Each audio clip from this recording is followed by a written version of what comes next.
Hi everyone, and welcome to more Gran Turismo 4. For those who haven't seen my other streams, I've been playing Gran Turismo 4 with a mod installed that randomizes all the prize cards you get from any of the events you complete. So last time we completed the A licenses, which allows us to do the special condition races and more events. And with one of them, we won this amazing 905 race car, and with the license tests, we also won a JG.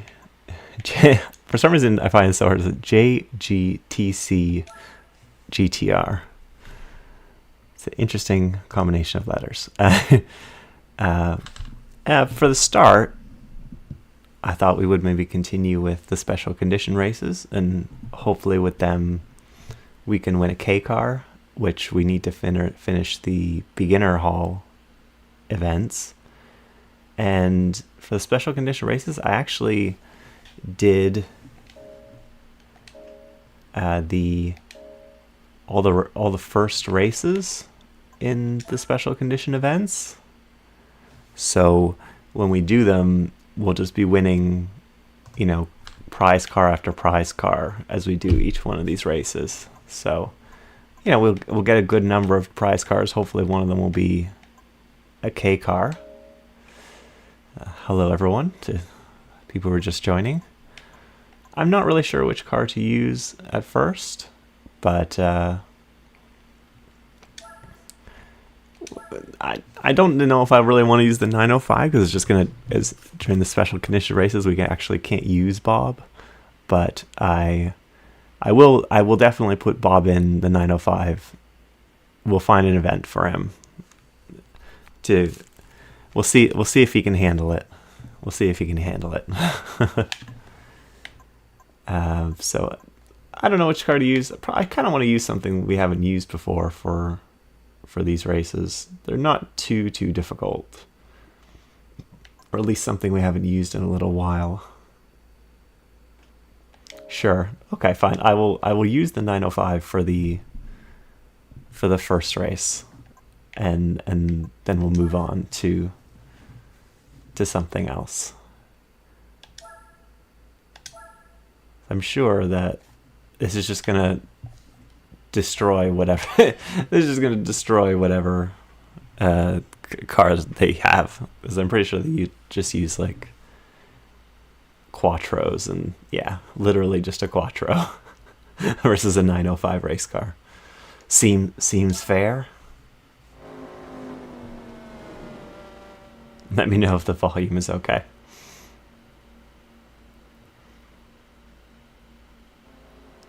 I don't actually know. This car is also quite loud, because it revs to stupendously high. Or because, of course, I can't actually use any of it during this first part because the quattro's in the way.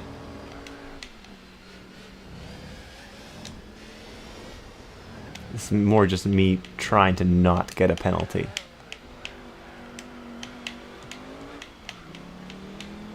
Come on. There's really not really any good opportunities to pass. This is pretty much the chance.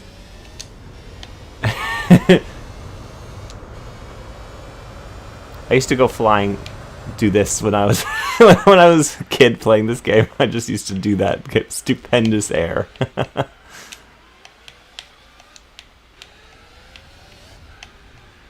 I might have deserved a penalty for that. I'm not sure.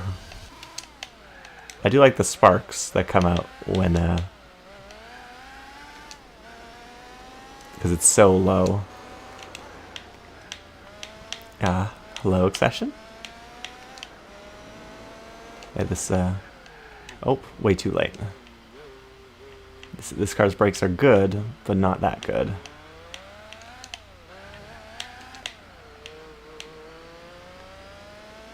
Needless to say, this thing is like way too fast.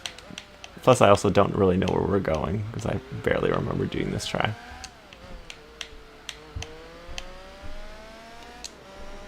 For this, the only reason I'm doing third-person camera is because I love seeing the sparks come out from the bottom of the car.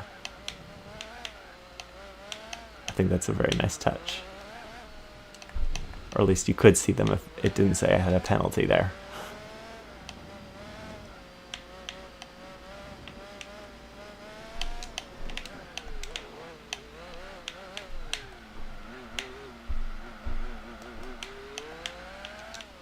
You know, the Quattro is actually not that far behind, considering. This train's facing a 905, it's actually not doing too badly. Here's where I really stretch it out. I'll not go to space this time. Sometimes I really like the stiff camera, sometimes I don't. Like GT4 has a really stiff third-person camera. I also really hate that part that sticks out. But some people like it, some people don't. Gran Turismo's always kind of had a really stiff camera. So I've sort of grown to accept it. But I know that some people don't like it.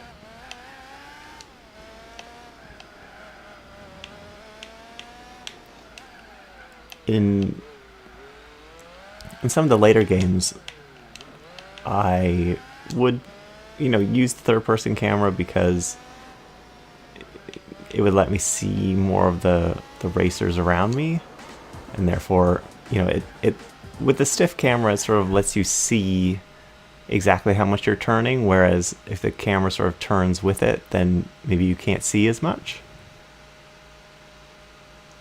Yeah, it can be very odd because it seems like the world is sort of moving. But, it's... it was a choice, and I sort of like how precise it is, because sometimes when things move, things are moving not linearly, then it sometimes can be hard to judge exactly where your car is going. So it really depends on... how exactly the camera's done. The only reason I'm watching the replay is because I want to see it capture the yeet moment. Also, the sparks look cool in the replay.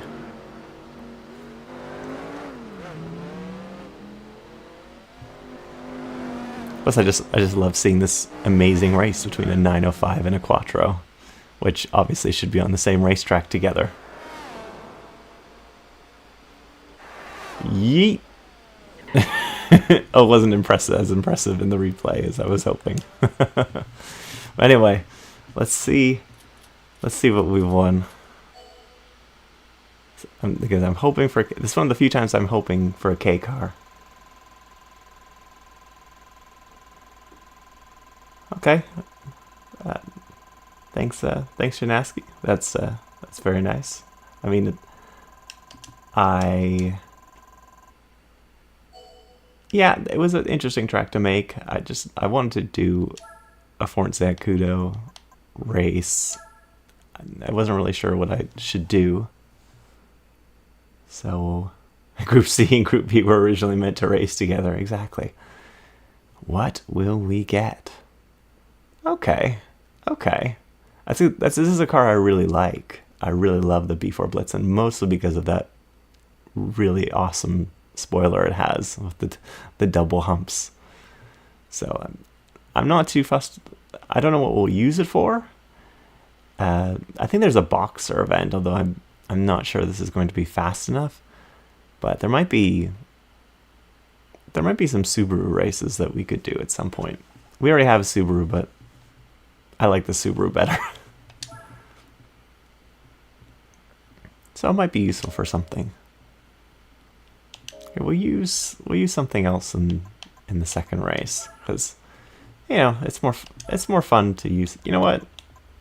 I can probably use this. I think it's probably fast enough. We'll give it a go. Give it a quick oil change. kind of don't even really want to put ugly wheels on it.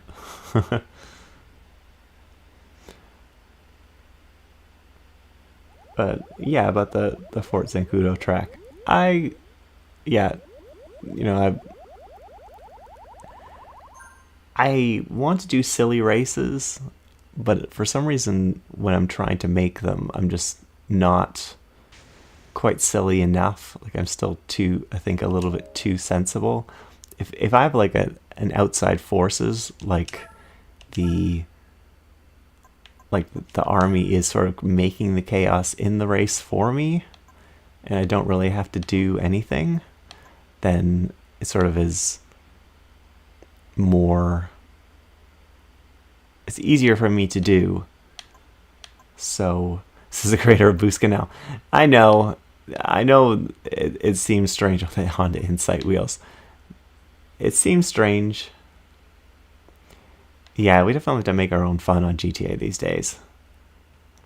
It's true that I've made some stuff that maybe some people would think is quite crazy, but you know, I do wish I could have, I don't know, do things a little bit.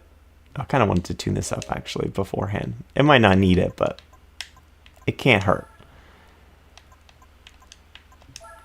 So I just wanted to take some weight out of it because it's probably pretty heavy. Yeah, that's 100% worth it. And maybe give it a little bit more power, because that can't hurt either. But I have another idea for a stupid GTA track, but I'm 90% certain that it's not going to work. I'm 90% certain that it's not going to work.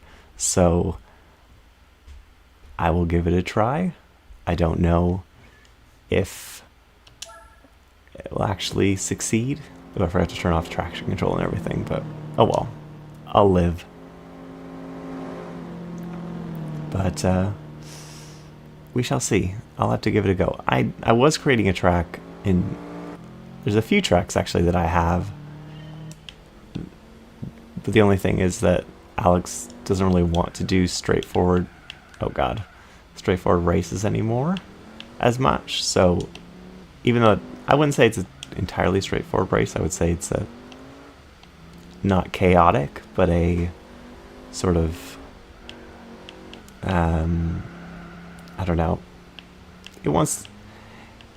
It's a very fast track. It's probably going to cause lots of chaos, just the nature of how fast it is. But we shall see.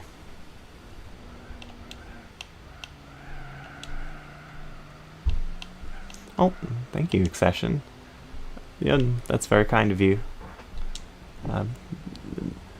No worries. I don't mind sending people in the right direction. Just remember, you have to have a specific version of GT4. It can't just be any ISO. It has to be the online beta for NTSC online beta version, which can be difficult to find, but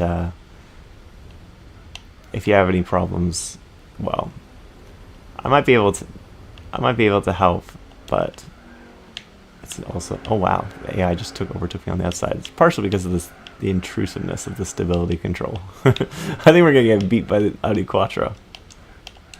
Okay, that's good. And you also have to sort of, there are instructions in the mod about which version you need, and in the README file, and how to combine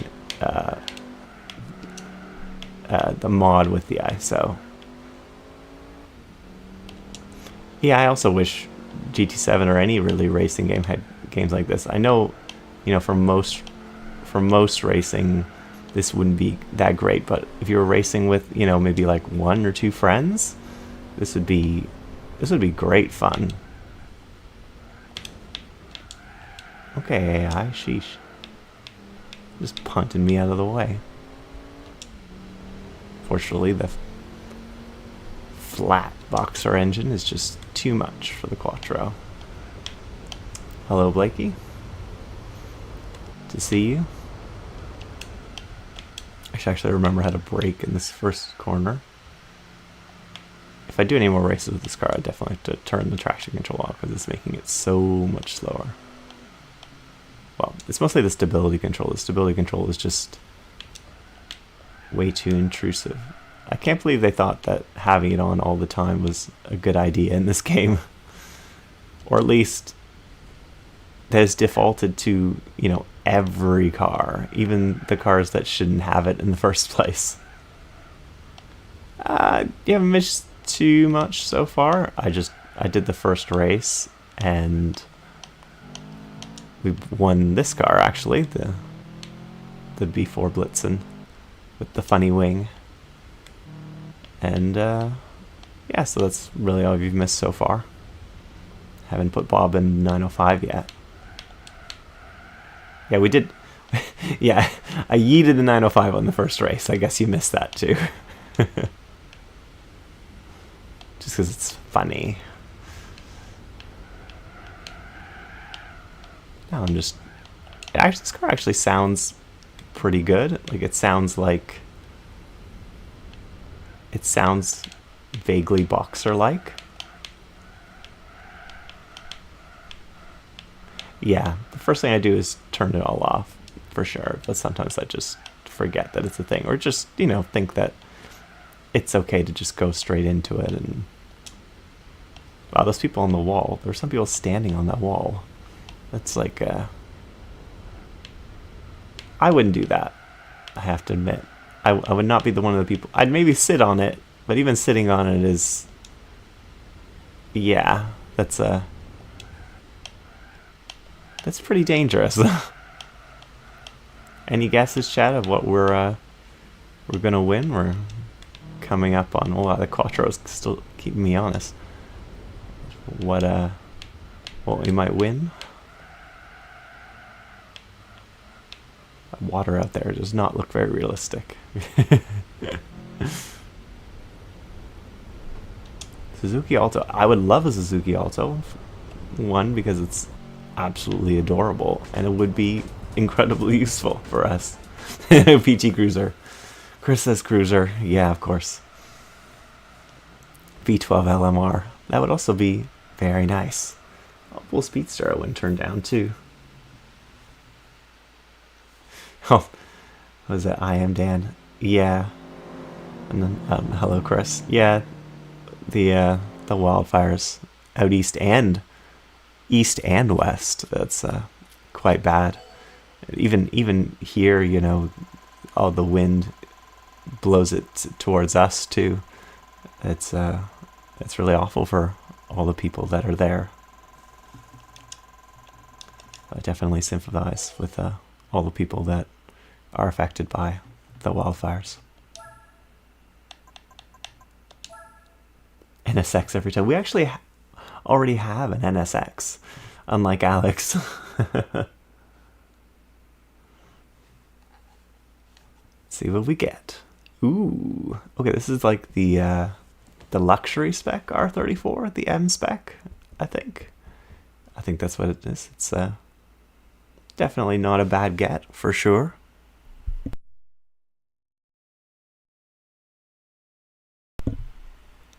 Won't complain. It's a nice car. PT Cruiser Missile. Yeah, the Quattro's a fantastic car as well. Ugh, Grand Canyon. This is like a dirt race. I'll tell you a little story. You know, to do those races at first, I actually put dirt tires on this. Not forgetting, but I thought, you know, it's a rally car. It'll do great. But what I forgot was this car is stupendously light and it's two-wheel drive, so it's actually miserable, and it honestly loses to like a stock Quattro or a stock 205 give it trouble because it's rear-wheel drive and it's just so difficult to drive. Can't go wrong with a free R34, I agree. So part of me wants to take, where is it? I lost it. Part of me wants to take this rallying with the Ram with turbo fans. The thing is that the rally tires are actually quite expensive. They're $23,000 credits for rally tires, and I honestly don't know if the Ram could win. I'm hoping that it can, but you never know. So what do you think, chat? Should I waste 23,000 credits and put dirt tires on the Ram, which may or may not win? So John, buy a decent car for 20. I could do that, but even if I bought a car, that I would still have to buy the tires. You know, we have a car that could do it. You know, the 3000 GT could. The Legacy that we just bought could do it. How good is the power to weight ratio? Yeah, like the Impreza could do it. The Legacy could do it for sure. So, you know, we could definitely, or even the Skyline that we just won could do it. So, but part of me is just like, I kind of want to see if the Ram can win. I kind of want to see if the Ram can win, even though it would be a total waste. And as a backup, I already put rally tires on the Impreza. So if worse comes to worse and it doesn't win, then we can just go use the Impreza again instead. So I say we give it a go and just see if we can do it or not. But yeah, but to answer, who is it? The John's question. I wonder why people change the oil in prize cars.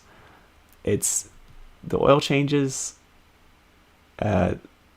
actually impact every car in the game. So even if you buy a new car, you still get a power boost from changing the oil. So it's worthwhile to do it at any time. How's the other Bob been doing? Well, we haven't put him in yet. We're just trying to win cars, so maybe we can enter some other things. Can we actually put dirt tires on? Oh, there's a discount. They're only 22,500. My bad. That's a discount. Do it. Do it. Actually, can we do any cheap mods that'll give us a lot of power? I know I took the weight out already, but it honestly doesn't really do that much at this point. Can you have a supercharger? How much is the supercharger? Well, you know, that's actually not a bad value. It's not a bad value. I think we already did an oil change, but we can put stupid wheels on the dirt wheels. Hello, Dan. What, we have racing tires on? When do we have racing tires on the Ram? That's confusing me. I don't remember putting racing tires on the Ram. What stupid wheels can we put on that would be befitting of a rally car? That's some Subaru wheels, and those like Spec B wheels. Nissan race cars, some Volvo wheels. Oh my god, Satan wheels! The infamous Satan wheels. I guess it has to be Satan wheels. Hello, hello, hello, Sunset. Hello, F40 wheels. There's no F40 wheels because there's no Ferrari in this game. But I kind of want to put the Satan wheels on because, well, they're Satan wheels. That's just what they call it, what Alex calls them. I'm not sure why. They're from a Camaro. So let's put on the Satan wheels.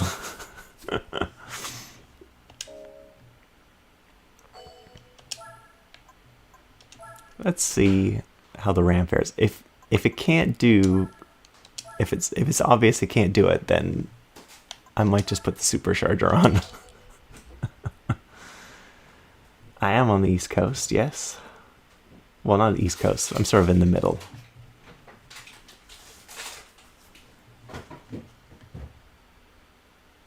Relative East Coast. That's Celica GT4 versus Ram. I think that's like easy. Game reckons it's not easy, but I think it's going to be just a piece of cake. It's a pity I can't really change any cars. Let's check the launch of this Ram. Oof, that's not the best launch, but I also love how high we are. Honestly, this is doing not bad so far. I think this is probably doable once I learn this track. Honestly, the traction the Ram has is kind of amazing. Come on, Ram. I love how tall we are. We're so much higher than the Celica. But it's honestly, his drivability is really good. I'm just gonna. Oh, okay. Screw you, game. Just ignore the fact that it says I have a 1 second penalty. It's not easy to pass in a Ram, but it's honestly doing a great job. I don't even think we need the supercharger because it seems pretty good so far. Look at the camera; can't even deal with it well. Oh, I may have forgotten where we're going. Well, more I just never knew where we're going to begin with. But I think this can win if I stop screwing up.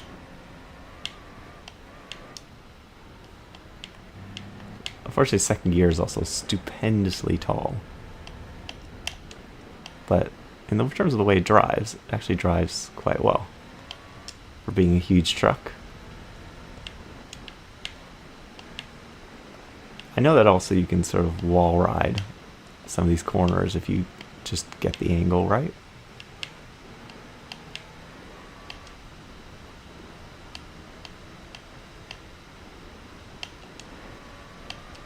Come on, Ram. Just don't do something stupid. Hope I forgot about this corner.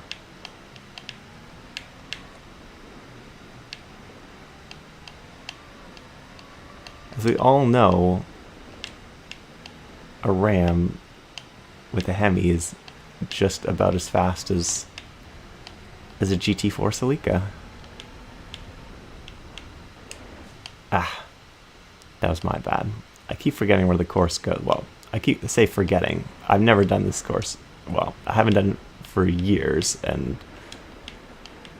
I've always hated this track, so I didn't exactly do it, you know, willingly.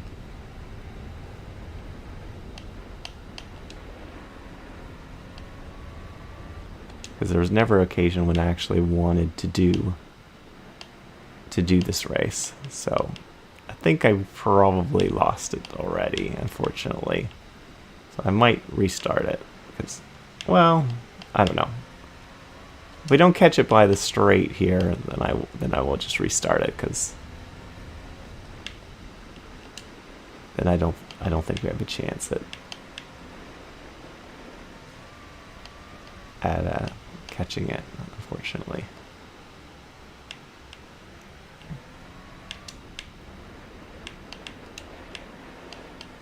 Reverse Grand Canyon also doesn't get used very much. Definitely catching, though.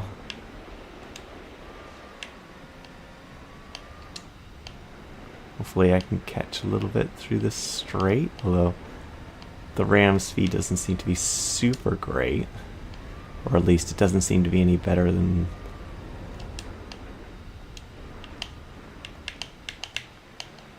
Oof. Okay, I screwed that up hard, but...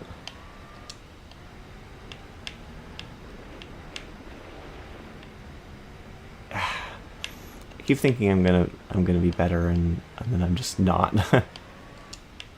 So I think it's possible to beat it. Yeah, I'm just not quite good enough. just going to try to do a cheeky wall ride, but it's not going to be enough. There's also here that I can do a cheeky wall ride. But it's not going to be enough because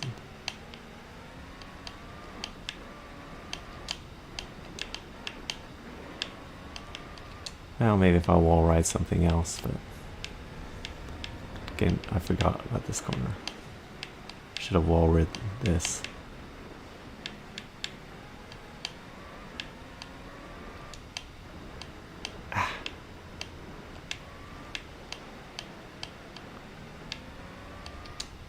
Is that the start finish line? I don't remember where it is. This is the start finish line. Yeah. Yeah, that's the start finish line. So I'm pretty sure we can. I know that we can do it. It's just it's not easy to do. I don't think more power is required. I think just better driving.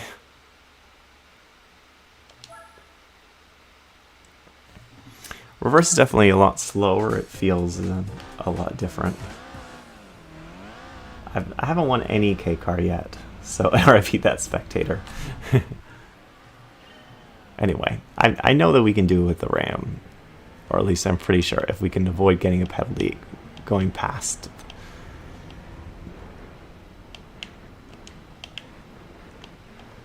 That's the tricky part. Yeah, the spectators really want to get hit by a Dodge Ram. It's taking a surprising amount of concentration, which is why I'm not reading the chat as much. The second gear is just so tall.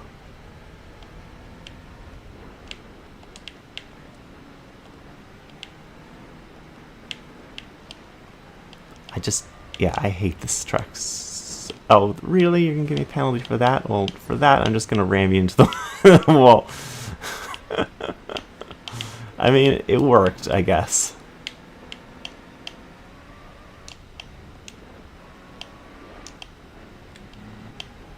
It worked. There we go. Now I just have to actually stay ahead of it. I mean, I hit it just the tiniest little bit, and it gave me a penalty for that. I mean, I wish I could push it off the cliff because that would be hilarious, but sadly you cannot. Oh, it really sent it into that corner. You know, I wish it got a penalty as well for running into me, because that would be quite funny.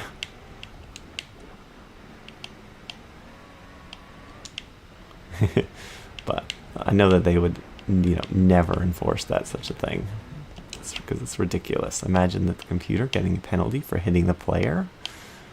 Absurd. Just can't be doing that. The computer has to have as much advantage as possible.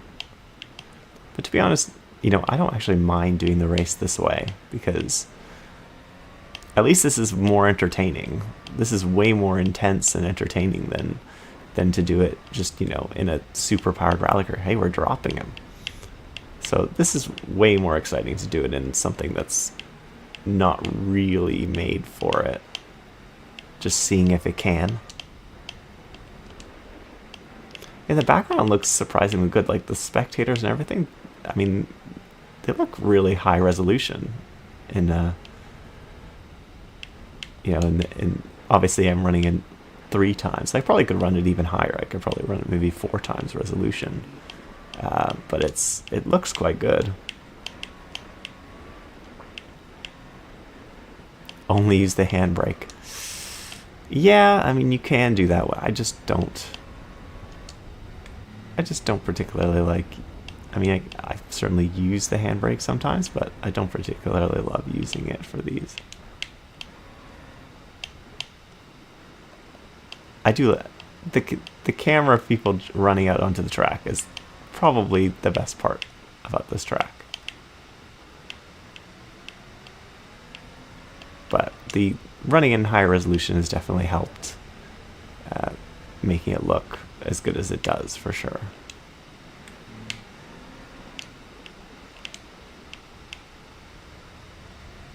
Yeah, and they also probably spent a lot of time on this track making it look good, since they did want to show it off quite a bit. Like, yeah, the background looks quite good,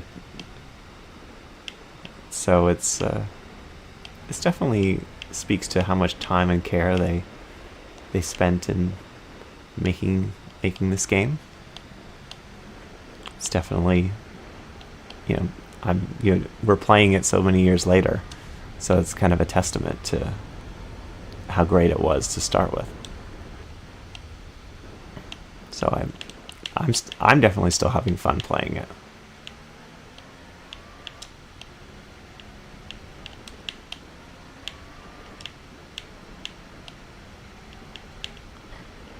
It is true though that Gran Turismo has always been sort of a graphical powerhouse. They've always tried to push the boundaries of what a racing game could look like. It's definitely been one of their priorities anyway.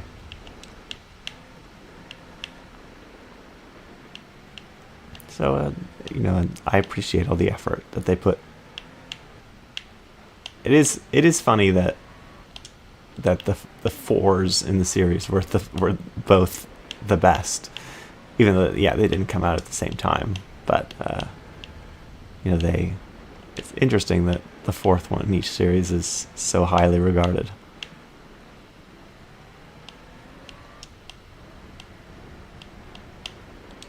Hope I was reading chat.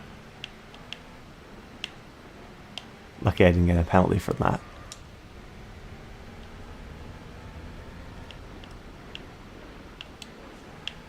Lucky to get away with that too, although I don't know how close. Let's say it is. It's not too close. So, and anyone guess what we're going to win from this? Hopefully, it's going to be just the worst thing from this effort of our Dodge Ram. I mean, again, I really hope Tim, the master of clean racing. I think Brazen is he's the the director of clean racing. I actually didn't know, Zav, that people would try to touch the cars at speed. I mean, that's kind of insane.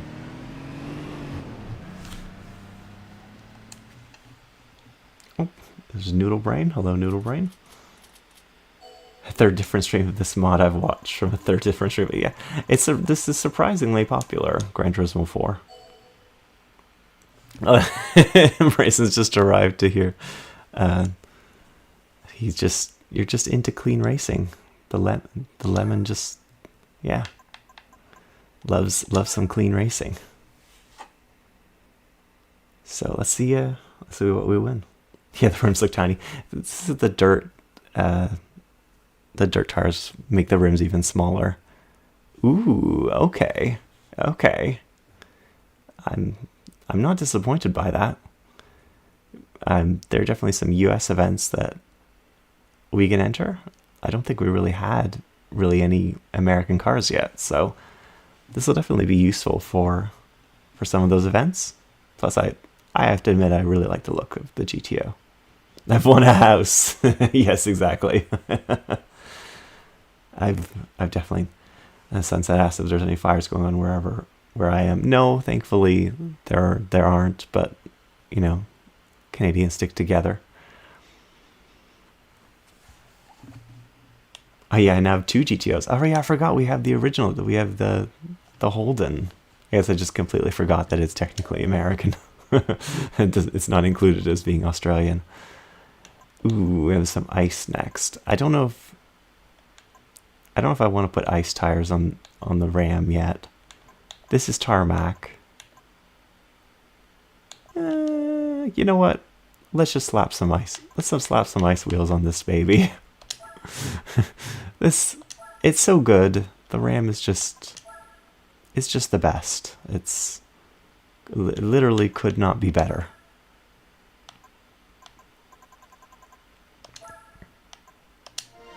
Easy purchase.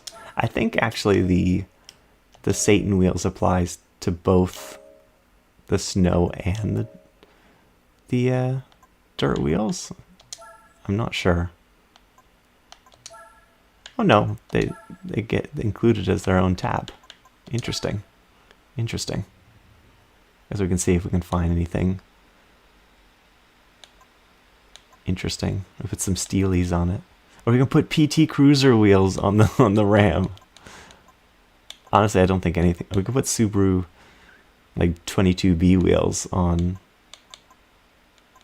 That would be quite funny as well. Yeah, honestly, I'm gonna put PT Cruiser wheels on because why wouldn't I?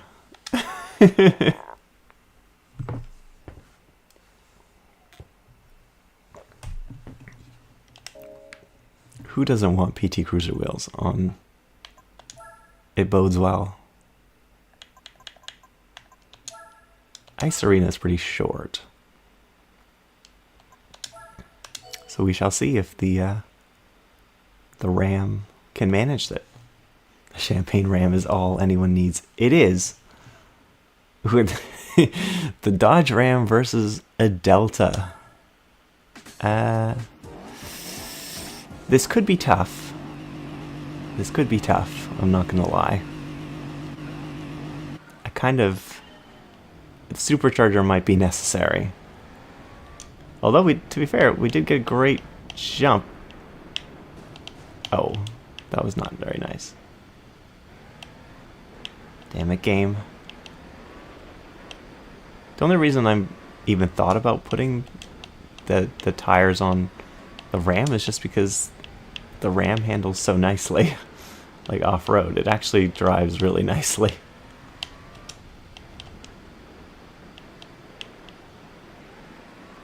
Okay, I'm sliding it a little bit too much now. But overall, the Ram, I think, unless I get ahead of it right away, I'm not sure how much of a chance I'm going to stand. So I might have to restart this, but I'll see what the pace is like on this on the second lap. You know, it's a very short. But forgot how tight those are. So yeah, I think I'm just gonna restart and just hope that I can. I'll just get ahead of it without getting a penalty because it's very short. And yeah, we can always put a supercharger if necessary.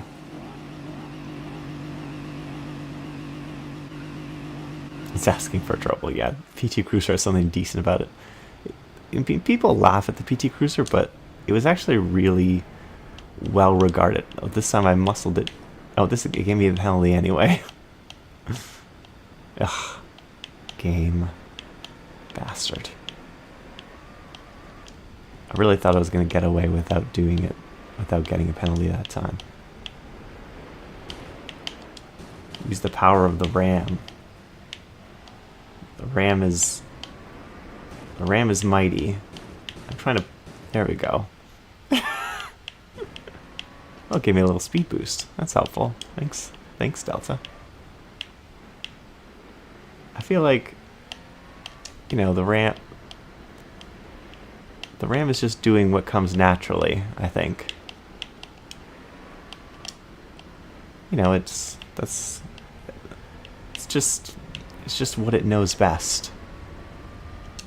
And you wouldn't name something a Ram if you didn't. Oh, I keep forgetting this first corner is so tight. This little switchback.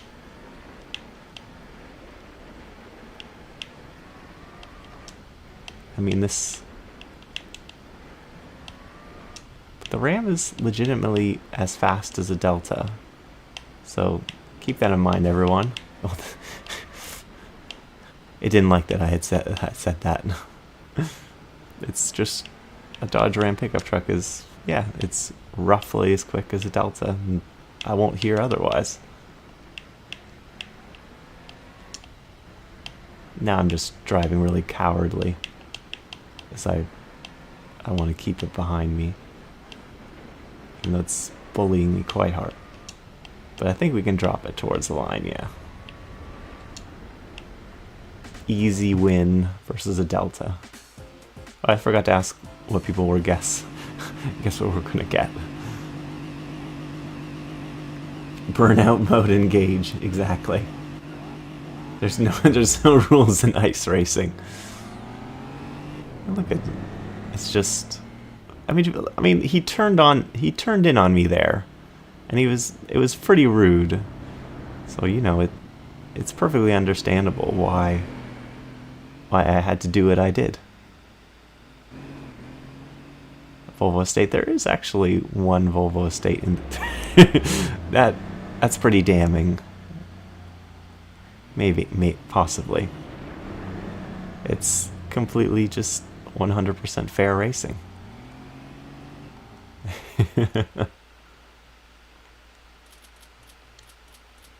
A ram with a supercharger would give a Group B machine a run for its money. In this game, you know, it just might. It just might. We win another Prowler. We already have a Prowler.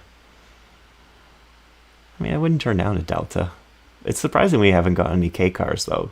Oh, okay. Okay. That's actually a really good prize. And you sold for the European events, and I think there's an SL challenge as well. It's very nice. Very nice machine.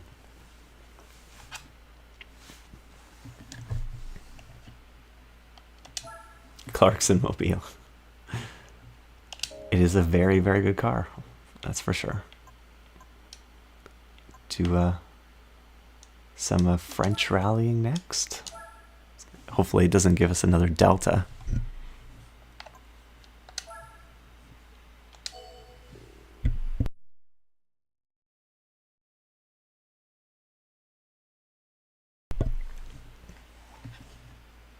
It did give us another Delta. There's a Yeti on this map. I didn't know that.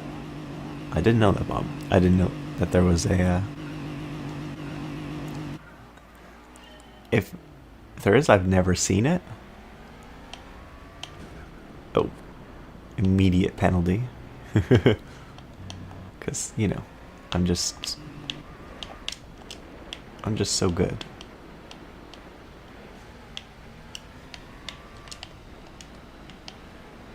This is just a cider lap of me learning. Look at this torque up this hill. Easy for the Ram. Probably.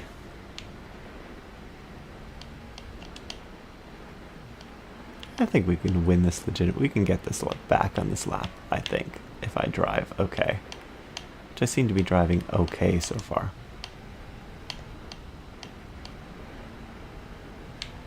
If I remember where this track goes in reverse, which is a struggle.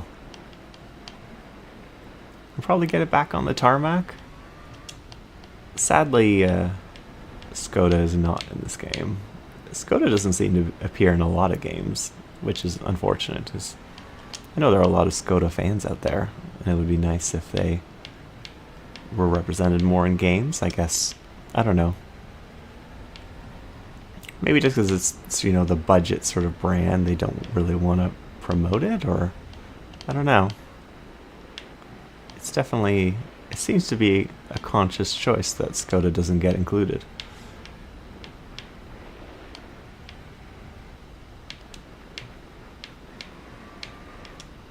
So, I don't know why that is. Maybe some other people know. Obviously, Skoda is not my my speciality, because, you know, we don't have Skoda here. But I wish we did have Skoda here, because it'd be great to have sort of a budget, sort of oriented Volkswagen brand, which doesn't really exist here. We just have Volkswagen itself, and Volkswagen itself sort of here is sort of taken Skoda. You know, it makes sort of budget versions itself, but it would be great if we had some of the smaller Skodas. But, you know, North America doesn't love small cars. Heck, we don't even get the regular Golf anymore, so.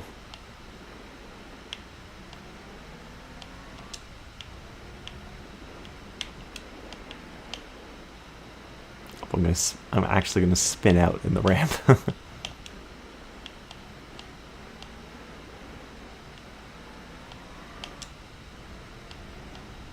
Oh, this actually might be set in Noodle Brain's hometown. This is... Does it look like this, Zav? In the winter time, I guess.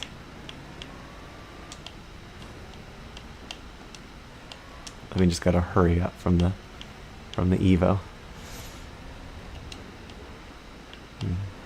Well, not Evo. It's the Delta. It's a Delta Evo.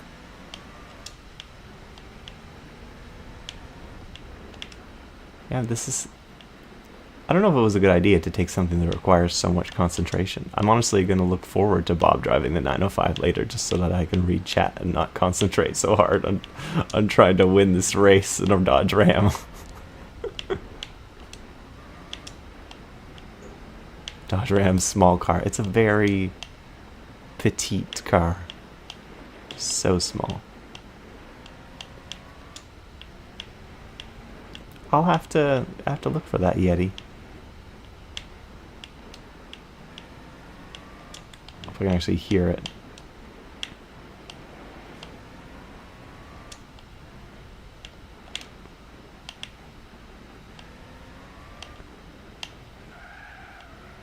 Unsurprisingly, the Ram is quite slidey on tarmac. Oof. On these tires.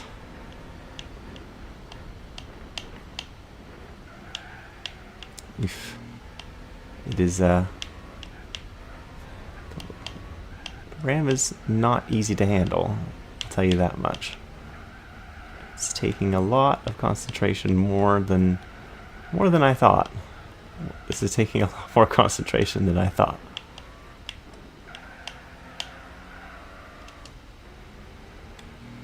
But I think we are going to win some other car. Still no K cars, but I mean, I'm honestly not going to complain about, you know, an SLR McLaren or anything like that.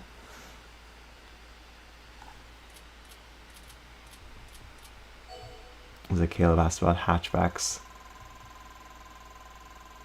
Yeah, oops, changed where chat is. I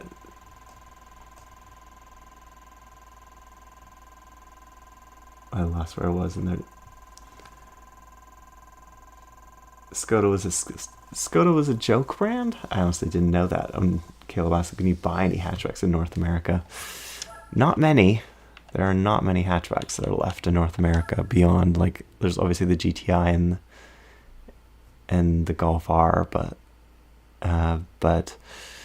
there really is not much else. Ooh. Again, with a very cool car. I don't really know what use I have for it, but it's an awesome car.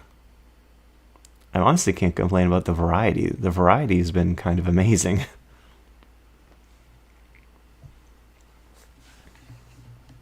Plus, it's just the best wedge.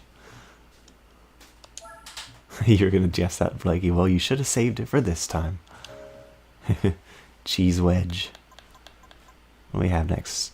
George Paris that's tarmac. We still have quite a few left to go. For the tarmac, I think I'm going to swap into something else. Maybe give the SLR McLaren a run? Maybe? Let's do that.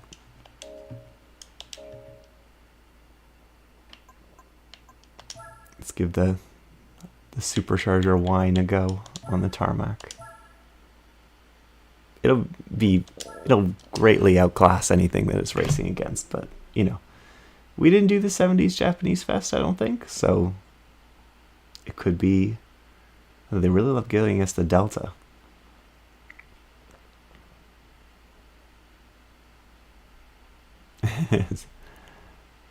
And then Bill said, "Good morning, good morning." I was just concentrating so hard, and so going back and looking at what people have read, because I was concentrating so hard on with the Ram.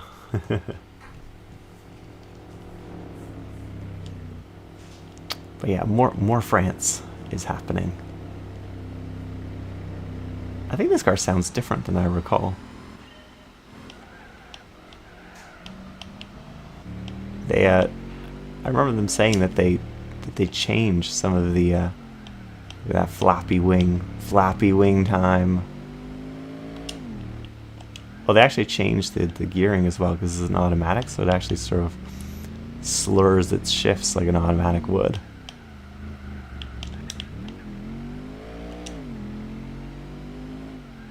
It actually sounds, well, for Gran Turismo's standards, quite good.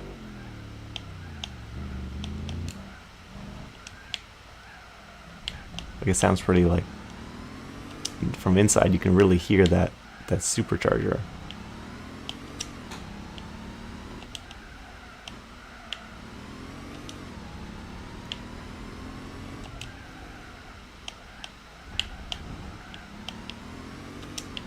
Rallying an SLR.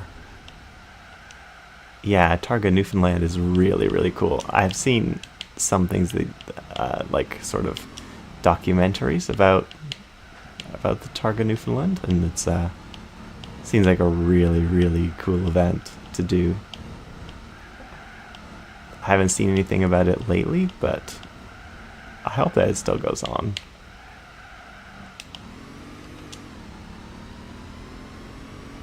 I mean, none of the cars in Gran Turismo are going to sound as beefy as they should.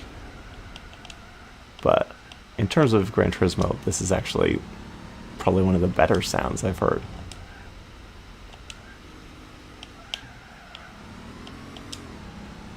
And I actually quite like the sort of slurred shifts. It's like, you know, that is, you know, sort of an automatic sound. Oh yeah, and I remember that Blake is talking about there was like an accident in like the Edo. They had a crash. Didn't it crash into the river or something, or one of the rivers on one of the stages? Or am I misremembering? I swear I remember seeing something like that. Something crashed into the river at Targa Newfoundland. I honestly don't remember. It's probably on YouTube.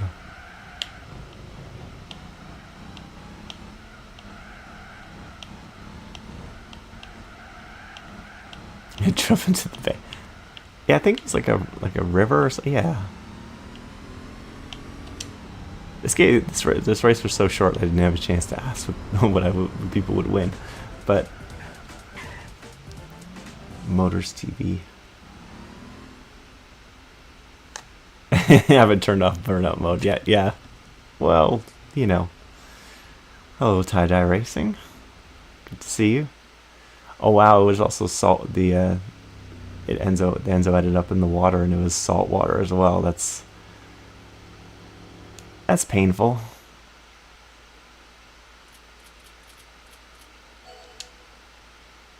Sound of a narrow boat stopped this car and put it in top gear. Ooh, a Zara rally car. That'd be quite cool. Alfa Romeo 166. Could be. Okay. Cute little French hatchback. I think there's a 206 event as well that we could use that for at some point. Oh yeah, Brazen loves the 206. Yeah, you would, wouldn't you? The driver blamed the car in the Enzo crash. Yeah, I'm not surprised. I don't remember quite. I have to go back and look at that and see what people said. It's no convertible 206. Honestly, I'm gonna go back in the Ram. I think I don't know. I like the challenge of trying to win against, even though I think it's, what race is it next? Is it Tahiti? Or oh, it's the Swiss Alps. Okay. The Swiss Alps is not so bad. Okay. You don't actually like the 206. You just happen to race in it. There was no passion involved with the 206 whatsoever.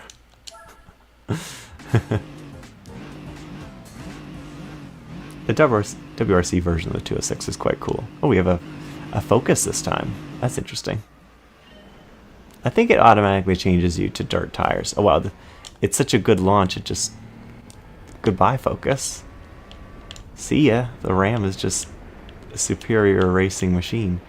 I'm pretty sure it automatically changes you to dirt tires. It won't allow you to enter the event if you're not on dirt tires, so I think it just automatically fits them to your car. But in any case, I'm sure it'll be fine, probably. How different could the tires be, really? Oh wow, the Focus actually yeeted over that jump. Oh, I'm going way wide. But I'm sure we can get the Focus back, probably. But, you know, I like that it's, you know, a race.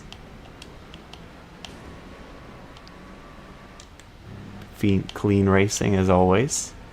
You definitely didn't hear it run into me there.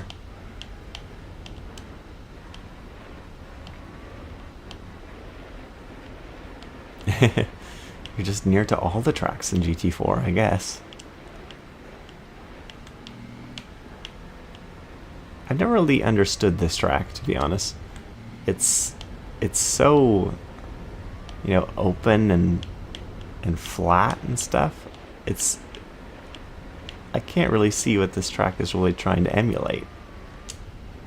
It's so big and wide. I don't really get why it's like this. It's not really a rallycross track. I don't really get this track.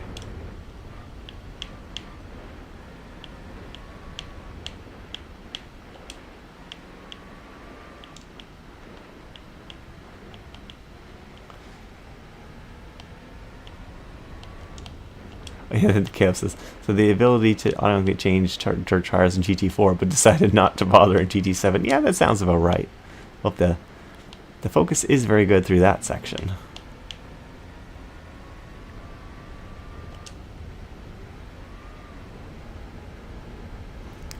About the Ferrari Targa crash. Yeah, I mean, it makes sense. It was, you know, it's... I keep going wide through that corner. Which is exactly what you shouldn't do. But, you know, hold it around the outside of the Focus. Hope it doesn't cut down the inside. I honestly can't even see where it is. Can't even see where the Focus is, because the Ram just blocks out everything, including the sun. I mean, we'll always listen to new ideas. There was actually an idea on a video I saw. Oh, I thought the Focus was going for it. There was an idea in terms of the format of the knockout that I didn't think that it was too bad. I mean, I thought the format that we did it in the video with the cars facing off against each other and then whoever wins stays on was quite good, but they had some idea where, depending on once you finished your round, you sort of went to the back and sort of lined up. It's sort of just like a knockout tournament that when you win, you go to the back, and then whoever wins the next matchup faces off against the winner of the first one. It was, yeah. We still play Forza. Yeah, I know. And the High Rocks. Why are you going so slow? The reason I'm going so slow is because I'm in a Dodge Ram.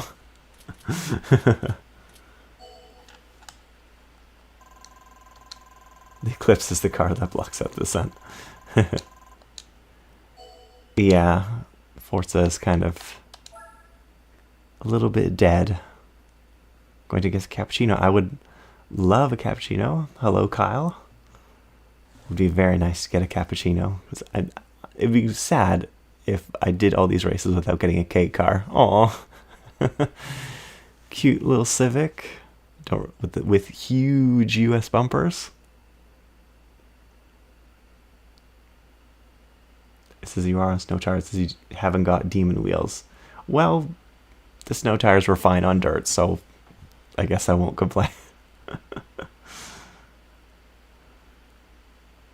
You have bumpers to keep me safe.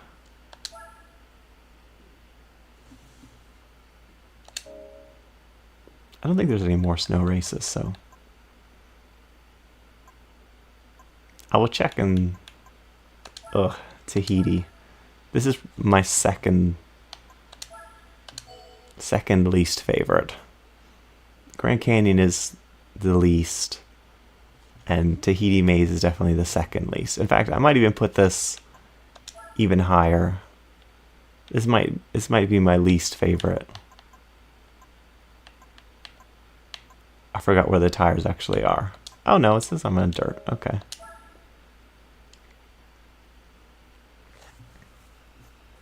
They might have the Civic your dad had, maybe.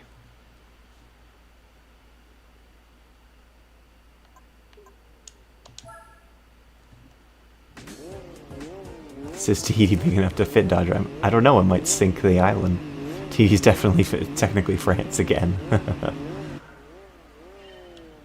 The only rally car I have rocks. Oh, the 205 got up to a great start and then just kind of like died. I only have one rally car in the 240 RS, and it's a terrible rally car because it's rear-wheel drive. Instead, I'm just going to escort the 205 into the wall. Oof. I think it was coming down the inside there. And just hope that the Ram can compete there.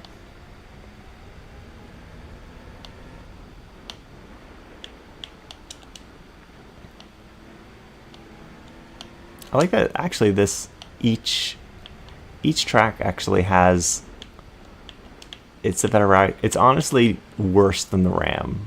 The 240 RS is worse than the Ram. I tried doing some of these races with the 240 RS and it was super slow because it's so light. It has no traction whatsoever. But one of the details I actually appreciated this track is they actually have different spectators. Like there's like shirtless. There's shirtless spectators on this track, that aren't at Grand Canyon. It's just like, we need to add some new spectators from. So why don't we just add some shirtless guys for just specifically for Tahiti? It's the attention to detail that Polyphony Digital just. They just go above and beyond in terms of what they add.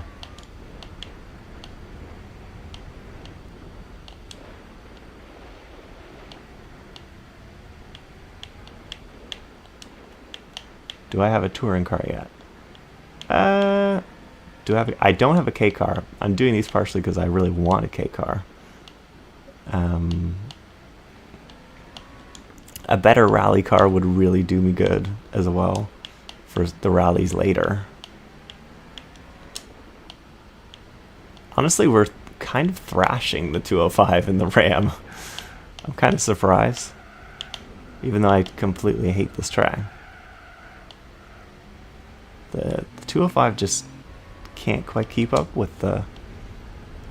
You know, Rocks? That's exactly what I did, though. I put dirt tires on a good all-wheel drive car. And that's what's happening right now.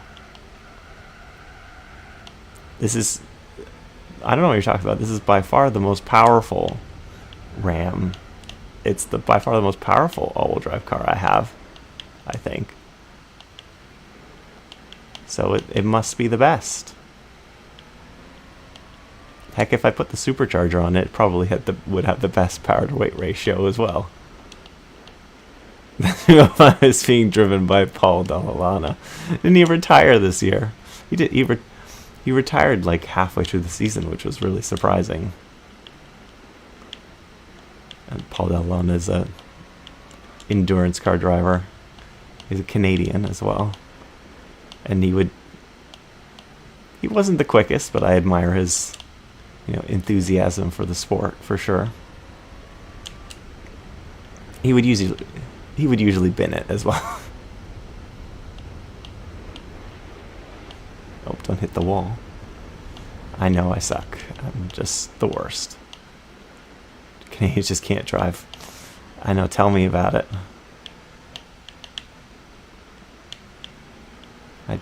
Yeah. I don't know what it is, but Canadians out there in the world of racing are just kind of terrible. They're just kind of terrible lately. We don't really have anyone where we're like, oh yeah, they're really great. So it's hard to be a Canadian racing fan. All our greats are either retired or, I just called Ron Fellows. I mean, I love Ron Fellows. He's a legend. He's the best. But in terms of active racing drivers, I mean, I've met Ron Fellows many times. He's a former driver of Corvette racing. And he was incredible driver. I didn't really get to see him race myself, but I just heard stories about him. But I saw him race once. I think it was like his last year. That was at the very, very end of his career. Stroll isn't doing well. He did okay in the last race. He definitely picked it up. He wasn't doing great for quite a few races before then. And yeah, they did make a special edition Corvette just for Ron Fellows. It's funny that Ron Fellows got a special edition Corvette and no other Corvette driver has. He's the only one who got a special Corvette just for him. Oh yeah, Robuchon is actually really good. Robuchon, he's definitely one of the standouts. I just realized my foot is asleep. So I'm going to change positions. Let's see what we get. Ooh, Blakey's going to be happy with that. Damn, this seed for this randomizer is coming up good this time. It's coming up good. It could be worse. It could be Nick DeVries.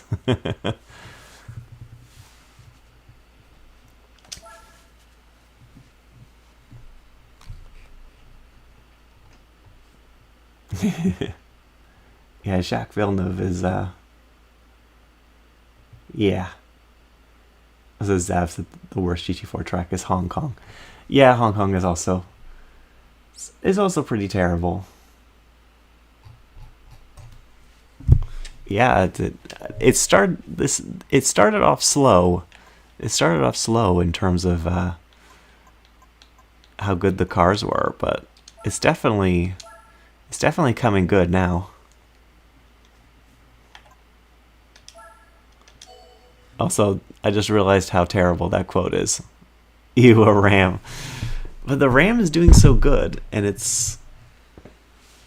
Oh, we are against a Quattro this time. This should be like a piece of cake. Piece of cake. Quattro, no problem. Just...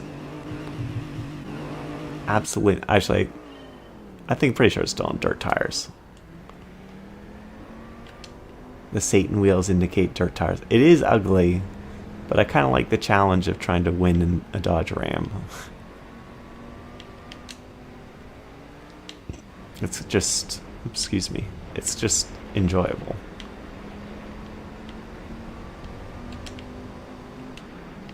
If I remember how to drive this course. Honestly, the Quattro's doing better than I thought.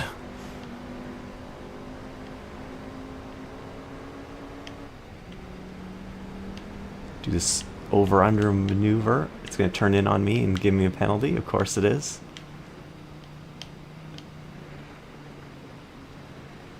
That was 100% clean racing until it turned in on me when I was clearly going for a move.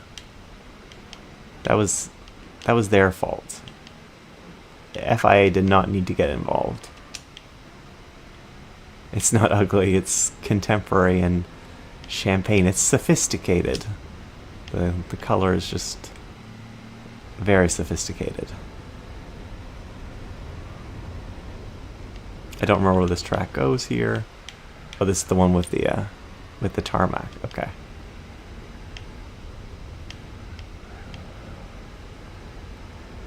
But yeah, I can't complain now. Good game for overtaking with a penalty. Yeah, you know that it slows you down, but it doesn't stop you. You still have some forward momentum. So I forgot where we're going here. We go off into the dirt. Oh, I just got an absolutely unholy punt from the Quattro, because I guess I was going way too slowly there. Sheesh. Like, the Quattro certainly keeping me a lot more honest than I was expecting. But it's doing well. It seems to draw back in some areas, but then it catches up in others. Maybe I'm just driving too slow. You know, I admit that. You know, I'm not the best dirt driver. I definitely excel more at tarmac circuits than I do at dirt. That's for sure.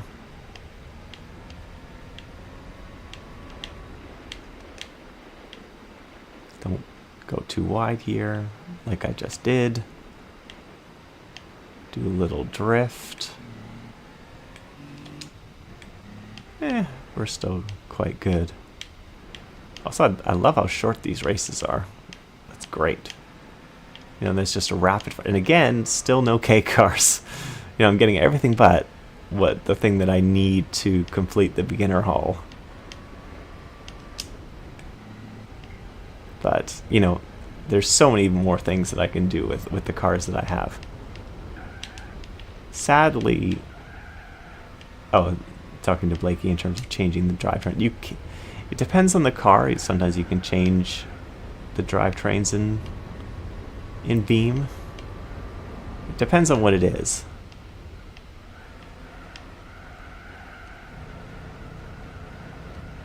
I love big beige cars.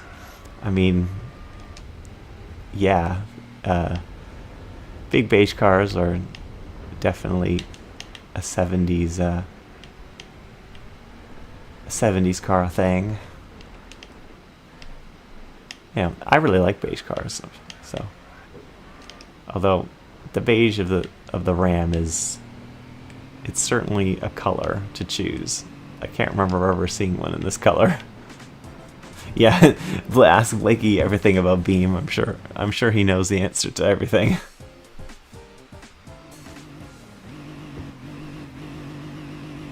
Yeah, beige is just a color that's not really sold anymore, unfortunately.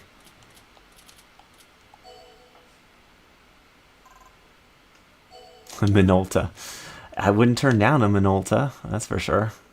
That's a bold guess. Is that a Noodle Brain?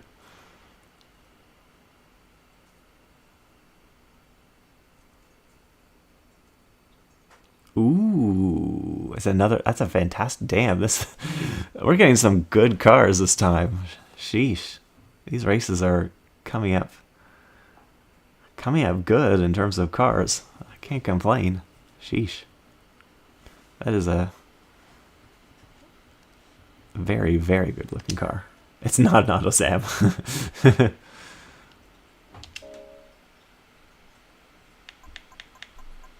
we got one more race of these, and then we'll probably do like the Roadster Cup next. Sure, Amy knows a lot about Beam. I mean, there are plenty of mods that you can use to change drivetrains. There might be some for, usually if it's front wheel drive, then usually you can change it to all wheel drive. But it depends on the car for sure. AutoZen would be very nice to get. And we got the GT4 back for our last race of the special condition races anyway. Yeah, we can get another Zonda. Oh wow, the truck just vibrates off the line. It's very excited. Sadly, Bob can't do these races. Unfortunately, in the special condition races, Bob can't actually drive. But depending on what we do next, I think we'll try to put Bob in the car for sure. I do like this track. And I like its sort of integration with El Capitan. Look at this, look at that brilliant path, just shoving it up the inside. It's definitely not going to cut back on me here. Still side by side. That was 100% legitimate overtake with, I mean, there was some contact, but that's only because the AI doesn't really know that I'm there. Bob makes any race special conditions. Yes, he does. He's just a special guy. This is sort of like, wow, this is a lot bigger hill in this reverse variant. This is sort of like the short layout of the track. How far was it? It's not far behind though.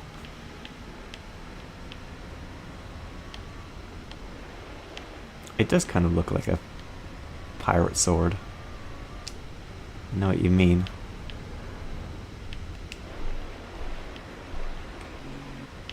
That beautiful slide in the Ram. If only this game does not allow you to roll. It's impossible to roll, which is interesting. It's an interesting choice in the physics engine to just not allow it no matter what.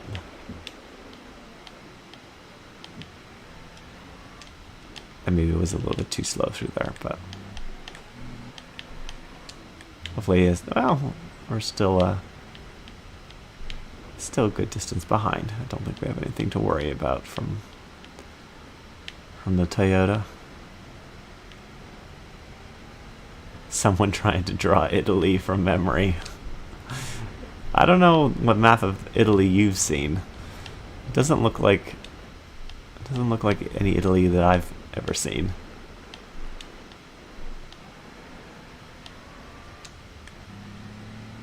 There we go. We've completed the special condition races in a Dodge Ram.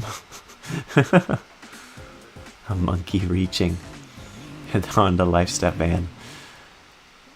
It might fit in the K-car regs. However, I can't remember how much horsepower it has. I'm pretty sure it starts with about 15.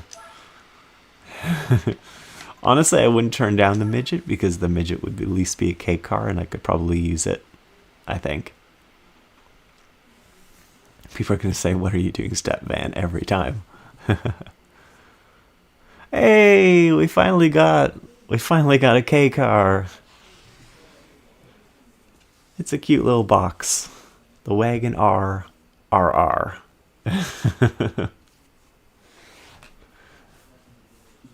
There we go. It's a very interesting color. Very bright. The triple R, yeah. Each R adds more power.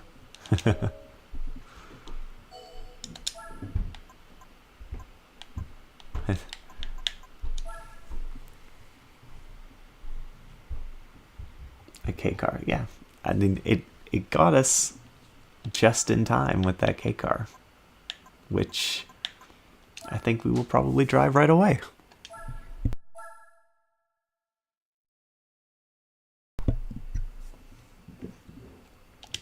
and see. Give it an hold. We'll see what parts are available for it. I think there's like a. I think Alex did like the Suzuki. There's like a K car cup. Yeah, there is. So we might do that, or there's. We'll start off with the one that's in the beginner hall, and depending on the race, I'll not too much, but worth it. Is it racing chip worth it for 2 horsepower? Sure. 100% worth it for 2 horsepower. How much does a turbo do?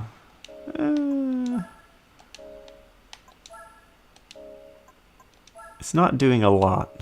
You know what? I would put in it's 69 horsepower. The only thing is when I put the oil in, it's gonna say that it makes more, but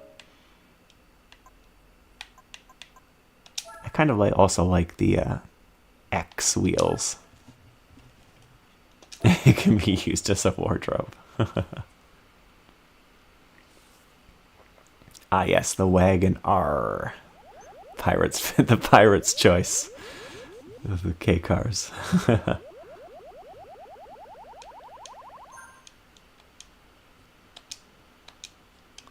Hope he came out the back. I think this is all-wheel drive. Usually when the oil man comes out the back, it usually means... I'll see if there's any interesting wheels, but I honestly really like the stock wheels. Oh, we only get a selection of 4 this time. Well, I'm definitely not picking any of those, because they're definitely not better than what we already have. Okay, beginner events. Oil man comes out the back. Yes. Okay, well we have driving course, Motorland, Tsukuba. I'm gonna do Tsukuba, and I'm gonna put a Bob in and see how Bob does. I don't think Bob is gonna win, but can you put a big wing on it? Probably. The only thing good about this race is that the Lapin is in front, meaning that it'll probably get held up. But we shall see how Bob fares in our Wagon RR. He probably won't be able to win, but we'll give it a go. See how Bob does in it.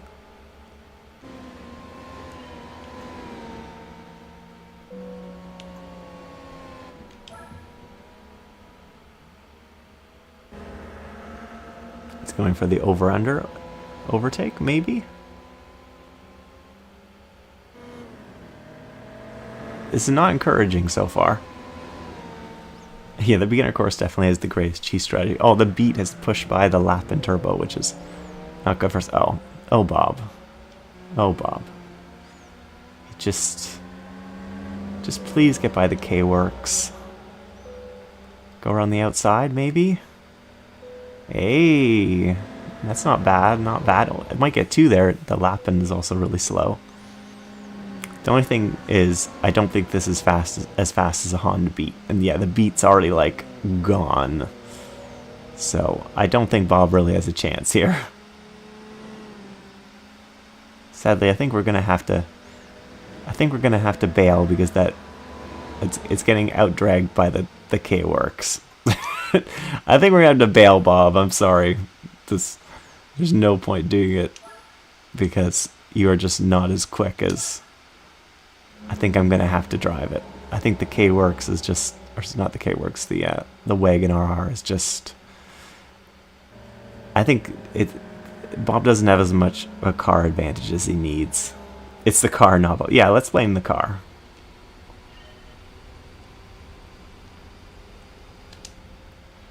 Oof. The gearing is... I forgot to turn off the traction control and everything, so that's gonna make things miserable. Oh wow. You know what? Bob was doing better than me. Well, except I can do that. And Bob doesn't usually do that because he's too much of a gentleman, as Brazen said. That Mira is just a little rocket. But yeah, I honestly don't know if this is quick enough.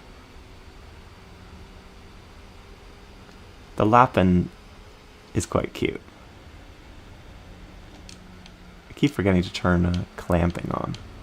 Also, we're gonna have trouble with this Mira. Never mind the beat. We might need to give this a turbo.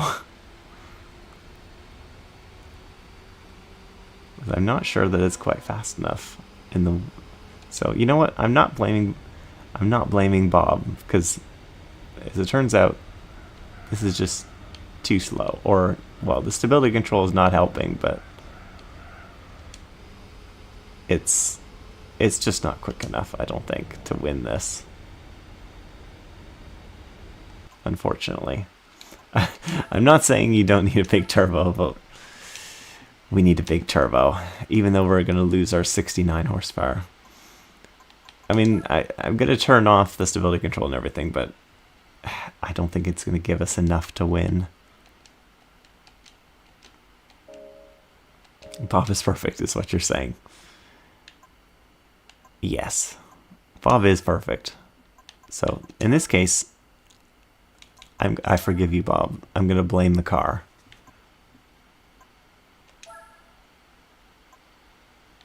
Stage 4 turbo, yes. I'm not going to spend 40 grand on a turbo. 12 grand I might spend, though. How much more do we get with this? 2 horsepower. It's so... everything is so incremental with this car.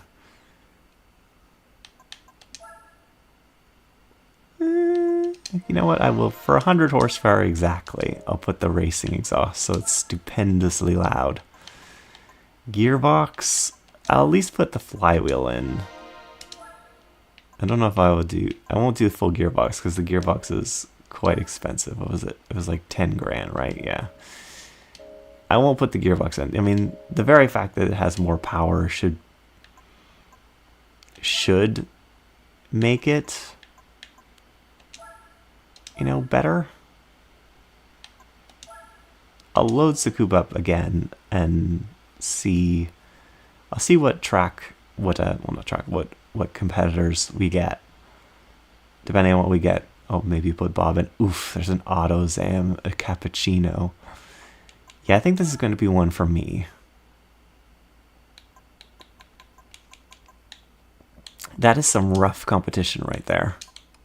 Jeez, the stability control is so high. I don't think I trust Bob, even with 100 horsepower. Even with a 100 horsepower wagon, I don't think I trust Bob in this car.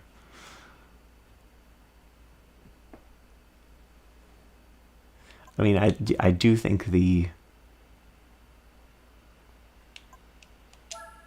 gearbox is worth it. But I will put Bob in, but Bob is the Cappuccino and everything is just gonna, and the Auto Zam is just going to blow him away, I'm sure. But I'll put him in for a lap. If he's not halfway through the field after a lap, then I'm pulling him.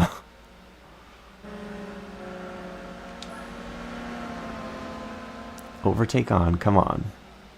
Use your 100 horsepower.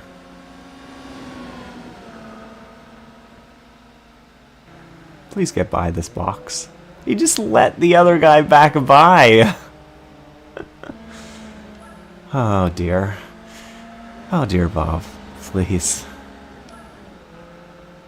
There we go. Just slice to the inside. No, he did. I thought Bob was going for that move, and he decided not to go for that move. What would Dodge Ram look like in this race? It would be quite something. Bob takes gentlemen to the extreme, I think. Honestly, though, like the beat and everything, they're not really getting away as much as I thought that they would. I mean, I still don't think Bob has a chance, but he's doing better than I thought.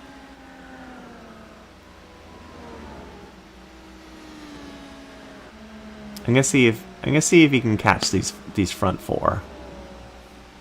Because I think he is.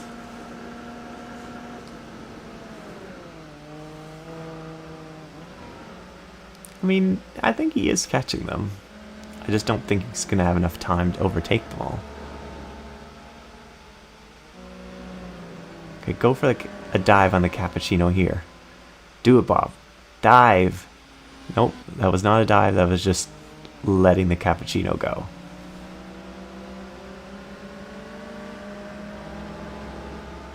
He's right to pass them where he wants.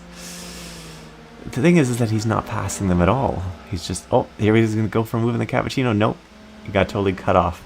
I love how much taller those are made by the same brand, the cappuccino and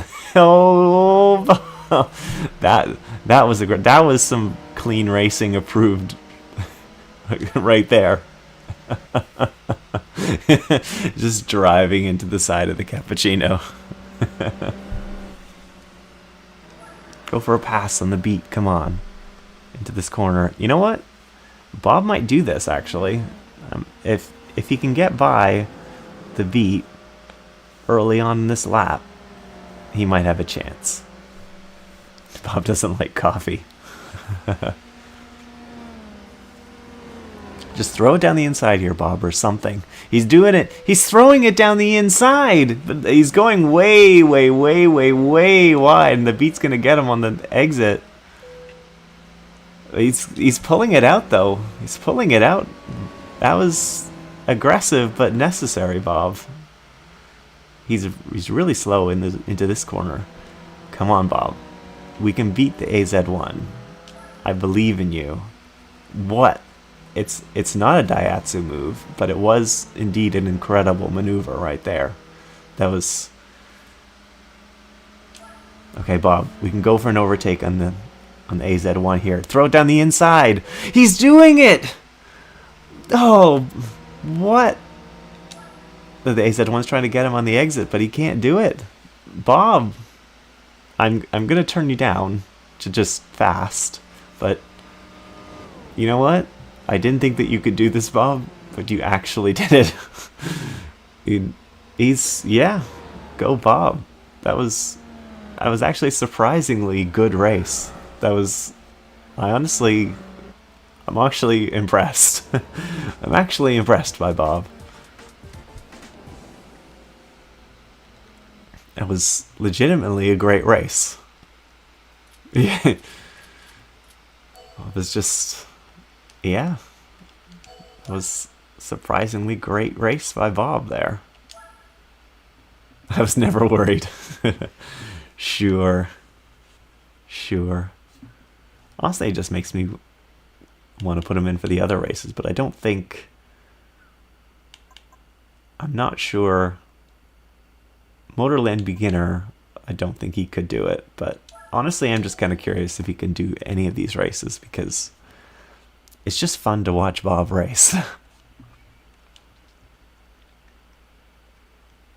The only thing about this... Ooh, there's a beat in first place. Again, with all the really tough competitors. This doesn't really have much of a straight, unfortunately, so I'm not really sure Bob has much of a chance, but...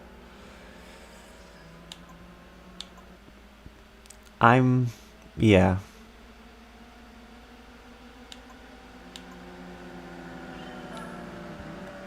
I'm gonna put him in just to see if he can do anything. But this is a very tough track to pass at, so it's tough for anybody. And Bob is... oh, the beat's almost off the track, so that's something. But I'm not sure he'll have the ability to overtake, well, anyone. Oh, he just ran into the back of... oh, he's getting forced off the track of the Daihatsu. Scudo rally car. Well, he got by one car.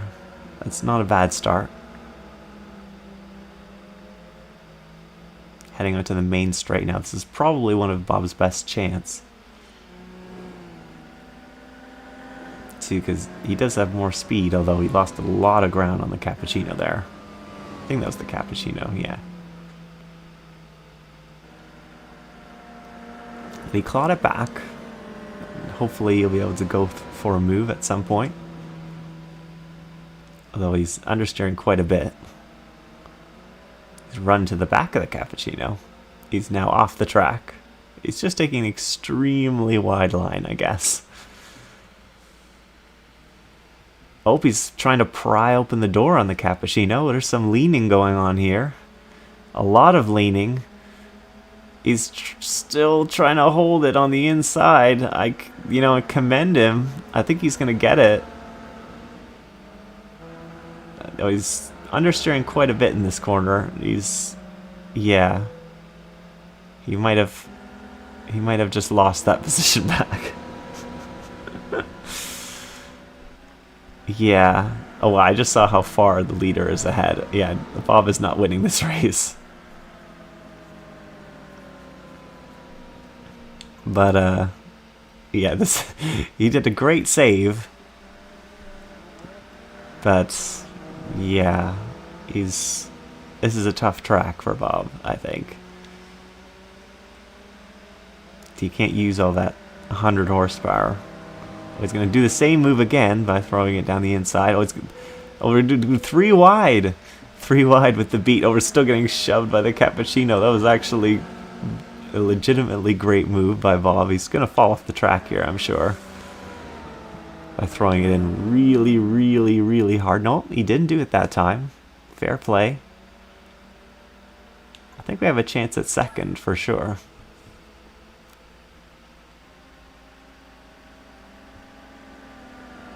So that's something.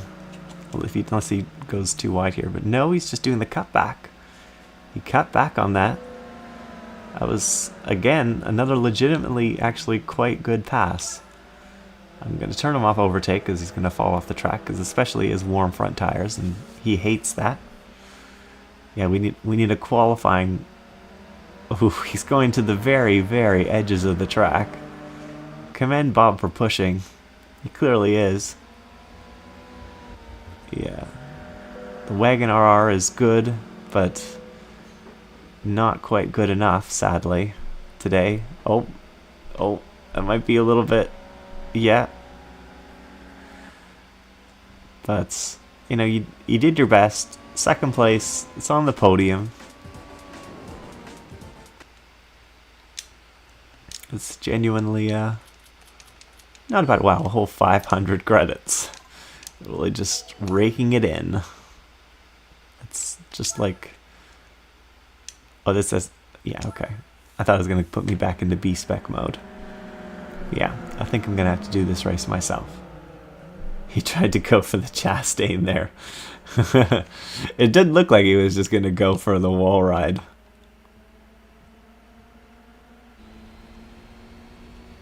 He is really using all of the track.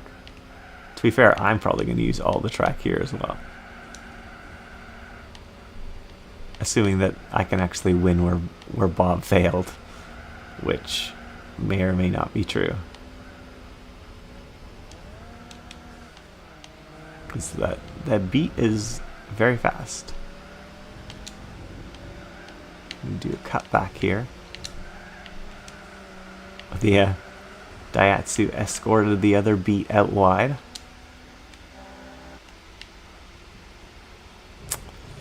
Hello? Oh, okay, Bob's going to get some snacks. Can't blame you. I will probably eat a snack the next time that Bob takes over. All of the track and the bumper. But yeah, hello Gushin, how are you? I'm doing well, right? Looking forward to Le Mans on the weekend, and yeah, it should be good fun, and I'm doing okay. I enjoy playing this game and decide to share it with everyone else. The beat is genuinely fighting back. The wide line does not work if you are in danger of being overtaken. What snacks do I have? I'm honestly probably just going to eat like something that doesn't make a lot of noise. I do like, like just a handful of nuts. I know it's like expensive and everything, but I do like it. Just a bunch of mixed nuts is honestly a great snack. Le Mans watch party, yeah, maybe. That is an interesting idea.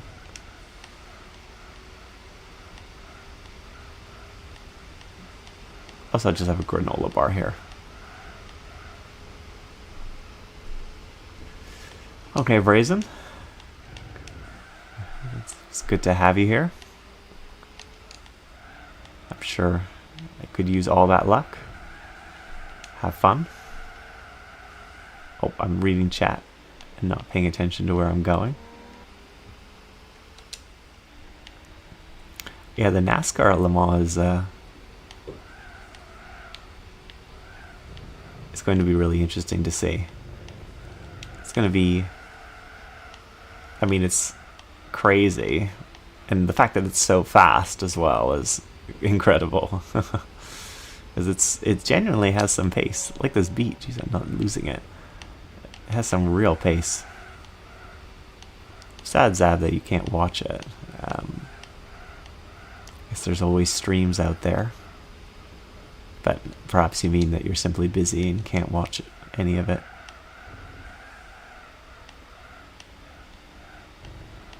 I think it's going to be on TV here, which is nice. It's on a specialty channel, but that's good at least.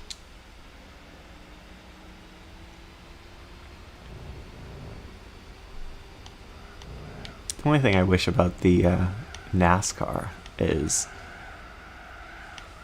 obviously they have, you know, Jimmy Johnson and Mike Rockenfeller and Jensen Button, and they're all great, but Jimmy might be a little bit past his prime. And they're reserve drivers, Corvette driver Jordan Taylor, and I kind of wish they put him in the car. Oh, it's on a channel you don't have. Illegal streams. I can understand why you would avoid watching a stream. You know what? If I don't feel bad about watching a stream like that if it genuinely isn't available where I am. If it's not available where I am, then I don't really feel as guilty watching a stream. So it depends on the situation. Like, it's really hard, really difficult to watch BTCC. So in North America, so finding a stream is necessary. Okay, Rocky's not really that old. Button is definitely not, you know, the amazing in NASCAR either. But, you know,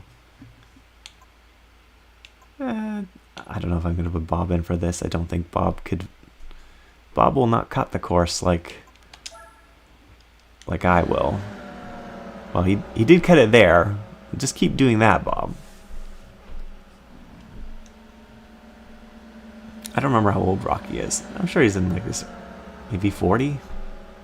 Maybe putting your head in the ground. Well, good luck avoiding everything until then. Oh, I thought Bob was going to throw it down the inside. Did not do it. How about this? Oh, look at that. Great. That was an amazing move by Bob there. Great move. Now you need to do that just about every single lap. Bob likes the wide line here. I guess he's hoping a really good run off, and he is getting one. To be fair to Bob, he is getting one. Yeah, it's going to be hard to avoid spoilers for sure. Oh, Bob just throwing it in. Look at that. He might actually get the cappuccino here. If he's lucky. He's going to hold it down the inside of the chicane. Thanks to camera work for not showing it really. But honestly, Bob is doing amazing in this race. That's actually...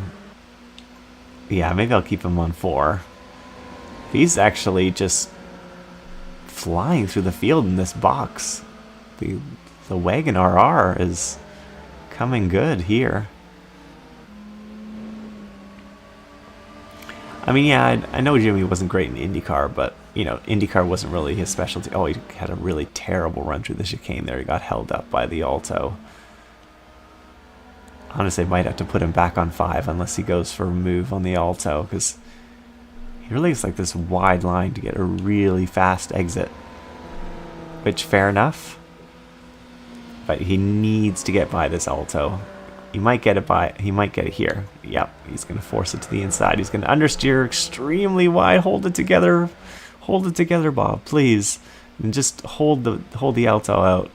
There we go. I'm going to take him off overtake, as I think it's probably affecting his ability to go through the corners properly. But honestly, Bob is doing way, way better than I anticipated.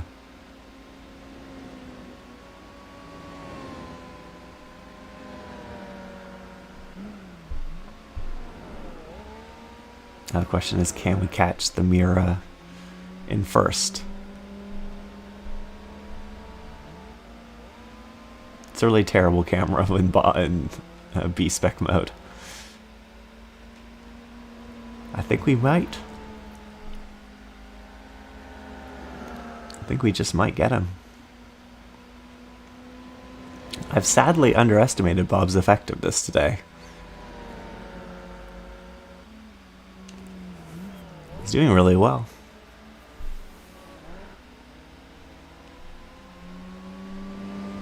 Maybe I'll even put him in for some of the Suzuki races. Maybe, but we'll see how good the cars are competitiveness-wise. To intimidate first place. He's lost a little ground this time, though.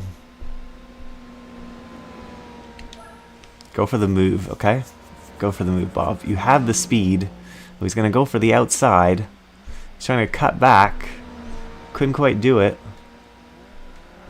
It was surprisingly effective. Exactly. Oh, he's going to... he's being shoved by the Daihatsu. Oh, that was actually a great move around the outside. Move around the outside on the last lap to pass the Daihatsu. That was a great race, Bob. Bob is putting in the really, really great performances this stream. He's earning the right to drive the 905. And we're going to win something. I don't know what it is, but Bob, this is Bob's car. He's earned this one.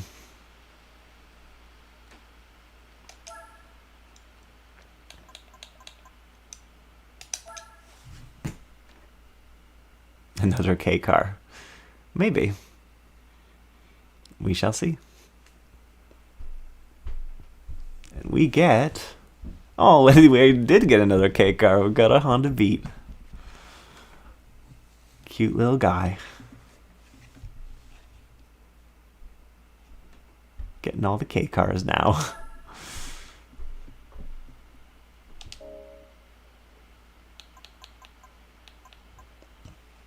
Excuse me. Okay, for a Spider and Roadster, obviously this doesn't fit, but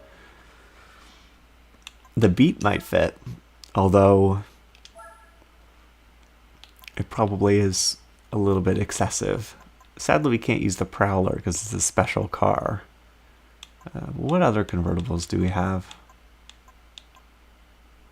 The Beat. We have some of the SLs. Yeah, I think it's mostly we have an SL600,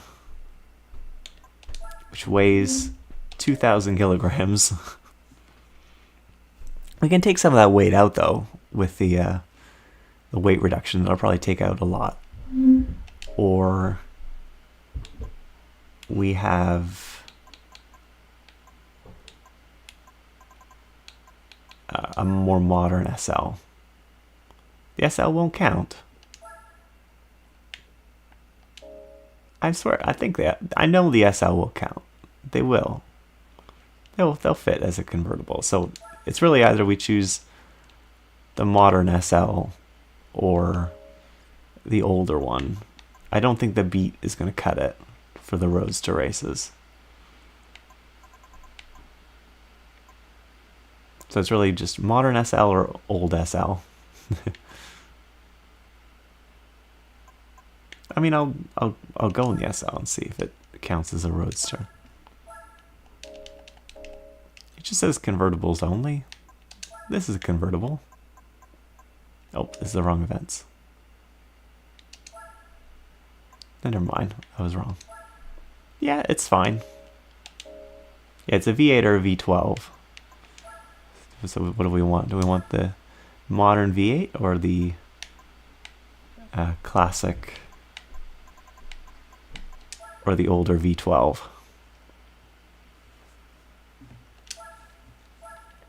I think this just has a hardtop on it. I think it'll fit too. Yeah, it's fine. Zav's voting for modern. Anyone else?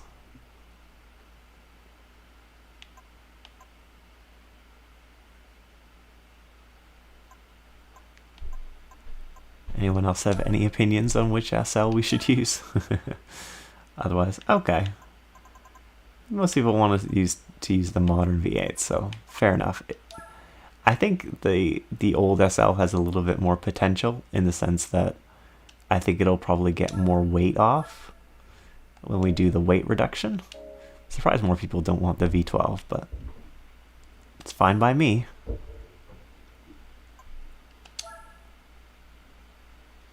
Give it an oil change. It is a lovely tan interior.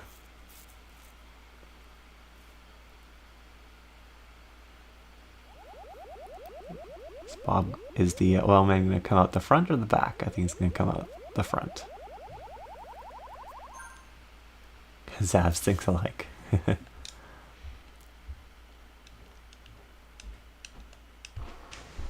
Yeah, we'll see if there's any interesting wheels. Probably not, but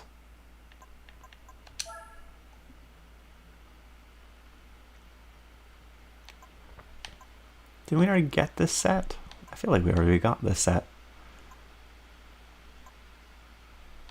Toyota wheels, RX-7 wheels. We can put Supra wheels on it. Oh, we can put like the SL55 wheels on it. Honestly, I don't really mind the wheels that were already on it. We could put really ugly, stupid wheels. I don't remember what those are from.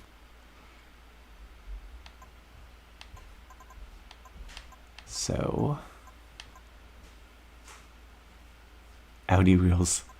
We could put Audi wheels on it. Which one were the Audi wheels? I don't actually remember. Oh, the first ones are the Audi wheels. They actually look great though. So, and I'll just quickly tune it up just a little bit. Just a quick budget tune.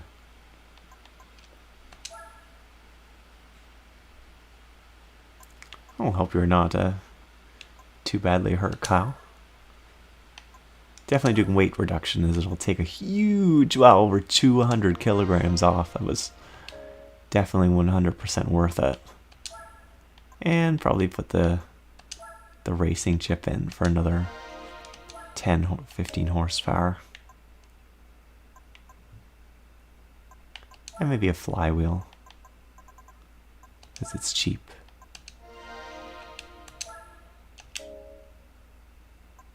Any other parts? Sadly, you can't put like a supercharger on it. That's kind of disappointing. How much is the next phase of? The first one is definitely the way best value. Which ones? Oh yeah, we can enter those. We can enter that with the SLR McLaren. Oh, this is both 2 SL races, but we don't have the license for that. Although we could, for this, for the SL challenge, we don't have the license, but we could put Bob in with the SLR McLaren, and maybe he could win those. Because the SLR McLaren could probably do it. So there's something to do once we finish these. But we'll try. See if Bob can do these. As I enjoy The races are quite short, so it's going to be tough for Bob. I don't actually know what Bob is going to be up against. Hopefully, I think it's like Miatas and stuff. Oh, there's a 350Z Roadster in this. So Bob might have a tougher time with this. I don't think he's going to be able to do it in the SL. I don't think it's good enough to be a 350Z Roadster.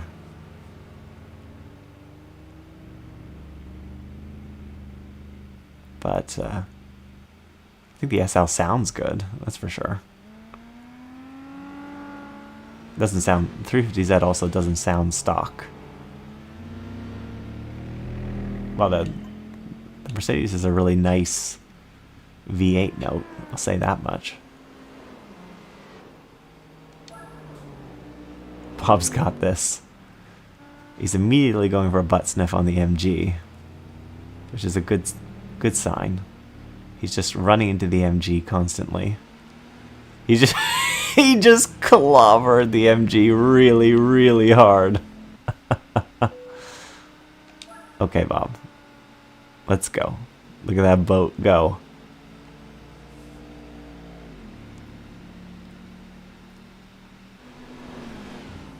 Average Mercedes driver. Exactly. Oh wow, just he's just really, really good at the butt sniffing. More than a sniff, yeah, there was a lot there. I think Bob's gonna get pushed off by the Z4, although I'm kinda hoping they'll throw it down the inside. He did not. It should be hard to pass the MG. Yeah, the head gaskets of those, the early ones, are not good. I think Bob got by, but we didn't get to see it because it was off screen. You can't get by the Barchetta. Bob just slammed on the brakes instead. Should just fly by here, right? Yeah. I mean, I can't argue that Bob is hustling this. He's clearly hustling it. He just wanted to brake check the BMW. Clearly. Please pass the MR2. Throw it on the inside. Oh, what a move. I don't think he has time to catch the 350Z, but he's doing some great driving. He's pushing. He's pushing.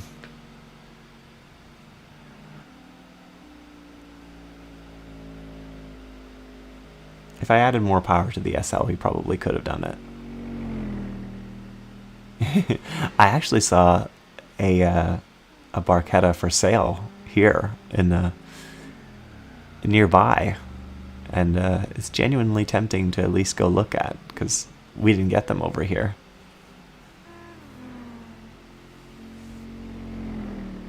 It's also not that much money. He is closing. But he's running out of time fast.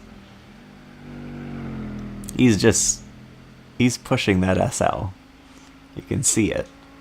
You certainly see it because of the body roll of the Merc.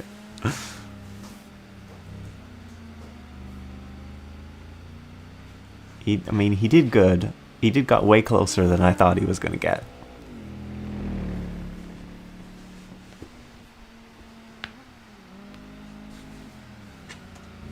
Well, you did what you could, Bob. That was genuinely a good performance. I can't really argue and say that you did a bad job, but the 350Z spawn did not help you. Because that's genuinely stiff competition. You already have 2 Puntos. Oh yeah, no, you would have 2 if you had the Barchetta. Yeah, okay. I can understand why. You know, then you could part share. You know what I might do is I'm going to quit this race. I'm going to reload it and see if we get a different lineup, and then see if maybe Bob can tackle that instead. Actually, no, I'll do the next race, and and put Bob in depending on this, what kind of cars are in this race.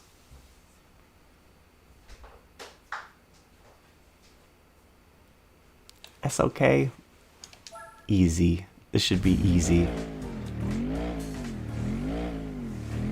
They definitely changed the sound of this car for the mod. I mean, because it sounds way different than what it usually did in the game. Also, isn't this supposed to be like a convertible race? Why is there an MR2 in this? Is it a Targa? I guess it must be a Targa, but I thought it said convertibles only.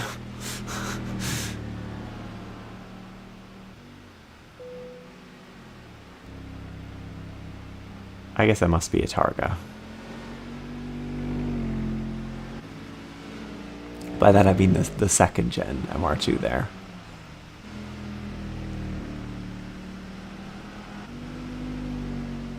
Okay, the MR2 GTS is very nice to drive. And Bob is just flying through the field. Granted, he is against an SLK 320. Oh, sorry, it wasn't even a 320, it was a 230. So he should be able to win this if he doesn't just butt sniff the MR2 Spider. Oh, he's just pushing the MR2 Spider past. It does have a soft top, okay. That was some interesting maneuver. Bob just pushed the MR2 past the SLK and then gave up.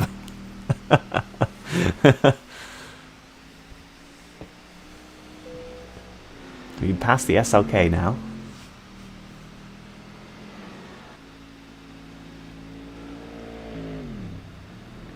Now it's just MR2 versus SL. These cars could not be more different than each other.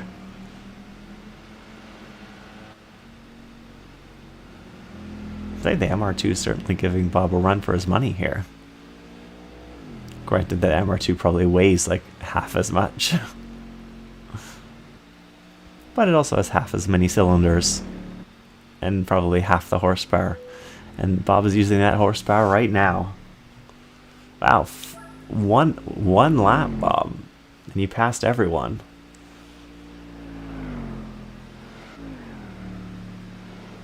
And Bob just ran it into the wall. Granted, I'm pretty sure the AI behind Bob also ran into the wall, so fair enough, Bob.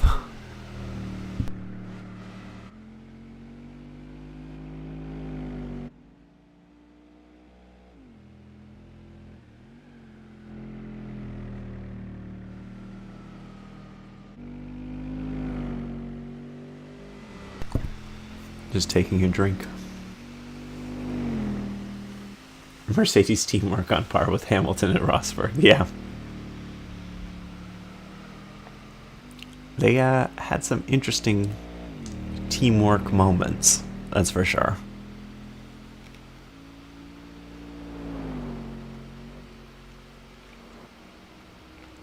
It was interesting time. You know, it was interesting when the Mercedes were fighting each other so hard, and it was clear that it was so personal. Close your eyes, and it's this GT3 SLS. Almost. It has a good exhaust note.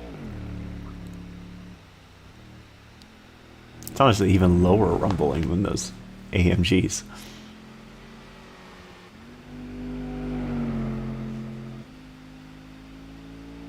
It doesn't have a trunk. Really? It doesn't have a trunk at all? The 3rd gen MR2? Does it have like a cubby hole or something?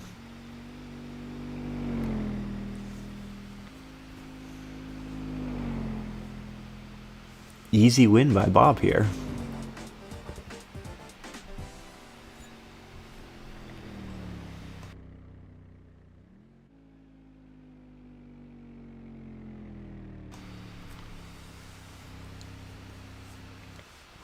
It's just a beautiful, easy win. Really? That seems horribly impractical for the MR2.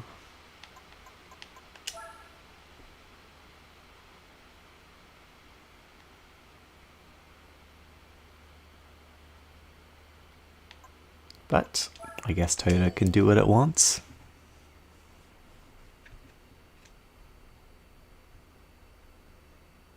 see what we get as a spawn set here for Infineon. There's an Opel Speedster. I mean, the Barchetta is really nothing to worry about. It's more just all the other cars. Honestly, the MR2 and the Speedster are probably the best. Yeah, but weight distribution. I mean, I guess. Is the SL just gonna go for the pass immediately past the Speedster? The Speedster's fighting back. Big SL is... Okay, Bob, right to the edge of the track, but it was necessary. I mean, of course, practicality is, you know, not a huge concern, but you want to be able to use it.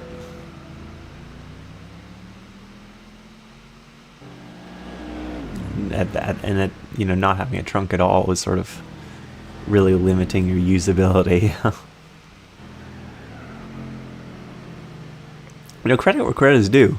That Barchetta is staying in the lead of this race. It's genuinely doing well. It hasn't been passed by anyone. A little front wheel drive. Well, it's like it's nosediving so far. It's almost in the floor. Bob is not doing as much as I thought he would do. He's going to pass for the Z4 here. Ooh, that was very nice overtake, Bob. Bob's doing well. Bob's going to throw it down the inside of the MR2 here as well. And go around the outside of the Barchetta. Wow. In that big SL, is he going to run wide or run off the track here? He's not even going to do that. That's genuinely impressive driving by Bob there. He likes the SL. This might be his favorite car so far, because that was some of the best racing by Bob I've ever seen. I mean, he did some good moves in the K car races, but I'm genuinely impressed this stream. This is the best performances I've ever seen by Bob. I guess Bob was in the title of the stream, so you know, I guess he really wanted to prove that he's good enough for the 905. I'll have to see what races we can put him in for the 905 when I'm for the last set of races.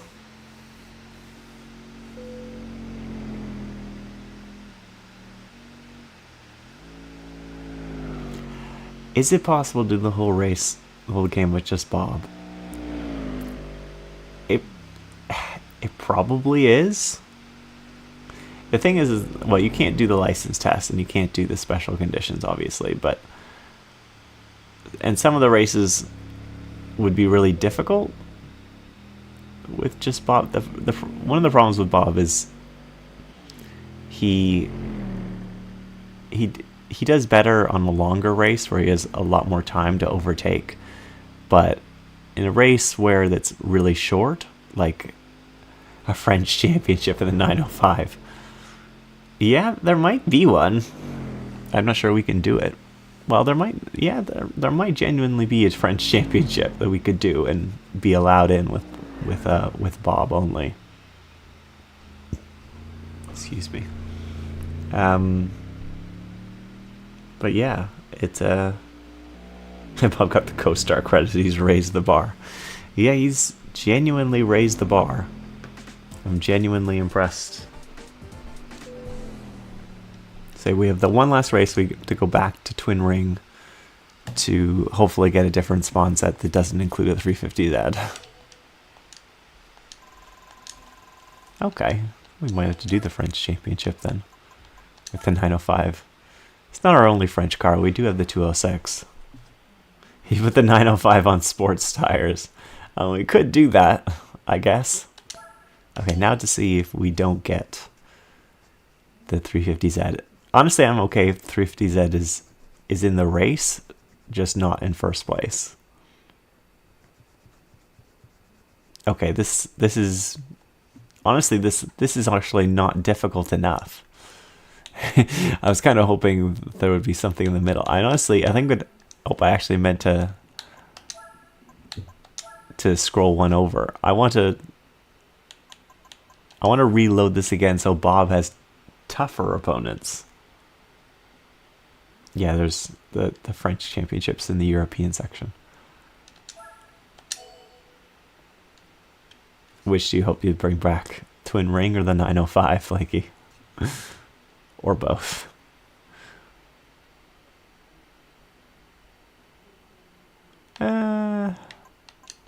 Sure, let's do this.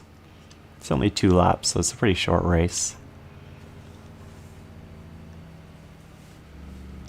The opponents are only slightly better than the other one, but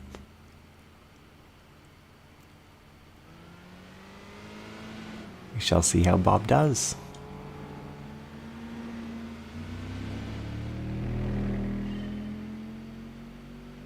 Hopefully he can pass the Miata before the first corner. He's going for the outside. He does like the fake, where he's like, he pretends he's going for the outside and then he goes for the inside. Yeah, of course, the more content the better. Will Bob go for an overtaker on the outside? Well, he's being a lot more patient. Now I'm less sure about his ability to win this race.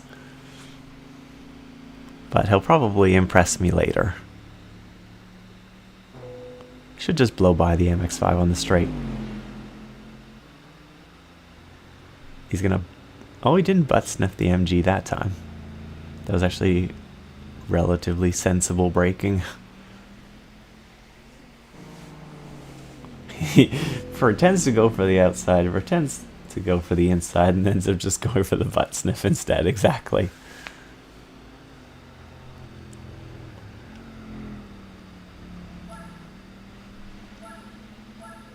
Okay. Wow, the MR2 in the lead has really pulled a gap, but I'm hoping that Bob will be able to reel him in. Oh, the Z4 went for a move on the SLK, and it didn't really come off. I think Bob's going to have to try to get both of them here. He's got the Z4. He needs to get the SLK. He's just he's just shoved the Z4 out of the way, and he was trying to go around the outside of the SLK. That's really brave. That is really brave, Bob, but fair play. He did what he had to do. Yeah, he's so good in his maneuvers to confuse the AI. He manages to confuse himself as well. The question is, can he hunt down this MR2 by the end of the lap?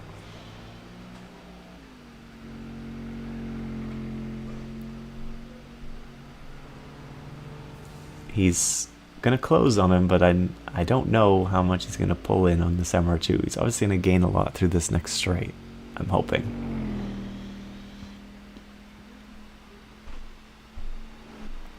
Maybe. All the tracks added in GT7 in terms of locations not at launch are all American. Well, to be fair, GT games were always a bit lacking in American content. So, yeah, I don't think Bob is going to get the MR2 by the end, but again, he's pushed really hard. That MR2 is a lot quicker than I thought. Yeah, he dropped back just to shove himself into the Z4. In fact, this is going to be very similar to the 350Z. I think Bob is going to be even closer to the MR2, but he's just not quite going to be able to do it. But I think he is capable of winning this race. Just I thought he could beat with the MR2 in the lead, and he obviously couldn't. So, well, it was more he had a too difficult time looking through or working his way through traffic.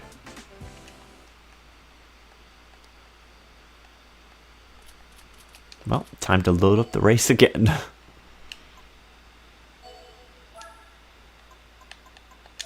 We shall see what there is I will load it up again and see what we get, and then make a determination if Bob goes in again. Oh yeah, it's top drives. Does anything end in top drives? I don't even know. Not that I'm gonna pay too much attention. Ooh, an Alfa Romeo. We haven't seen an Alfa yet. Bob, it's Alpha time. Yeah, but I should turn off the alarm for top drives. That's definitely something I should do.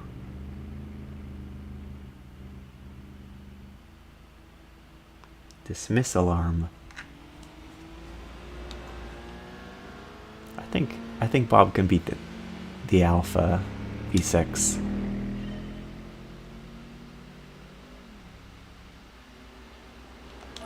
Come on, go for a pass on the 206. Bob just braked instead. It's a 206, Bob. You're in an SL. Wait for the Alpha to overheat. Exactly. Set it to 5. Yeah, you're probably right. I think he needs to, he couldn't get by the 206. Yeah, he's just in awe of how great that 206. I think he just slowed down again for the 206. He's stopped. He's braking on the straights.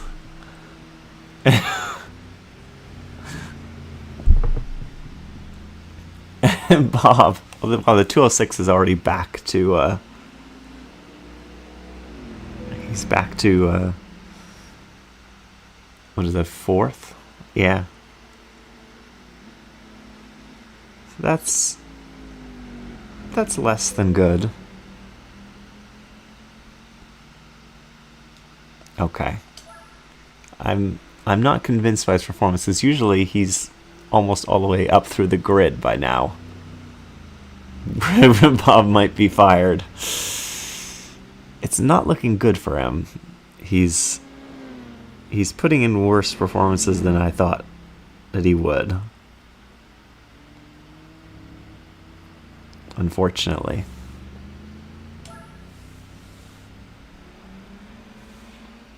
He'll get by the Miata here, I think, but I won't be able to catch that other MR2.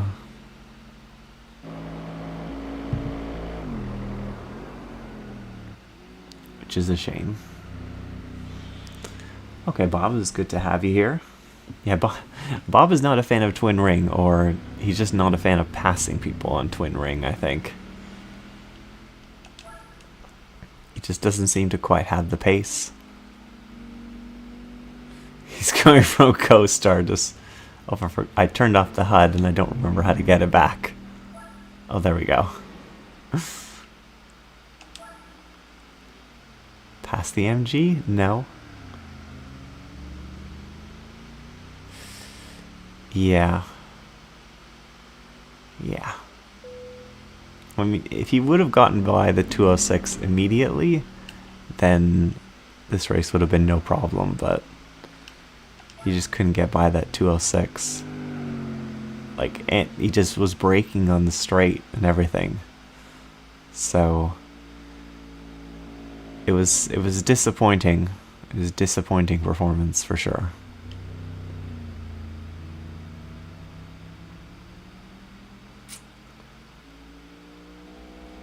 Well, I'll give this one more go. I'll load it up again, see which competitors there are. If it's... Yeah, it depends on what it is. I might put Bob in again, but... What did they say about...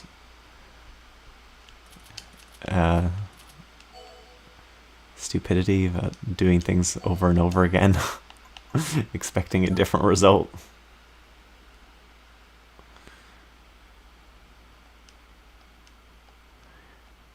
That is exactly what I'm doing here.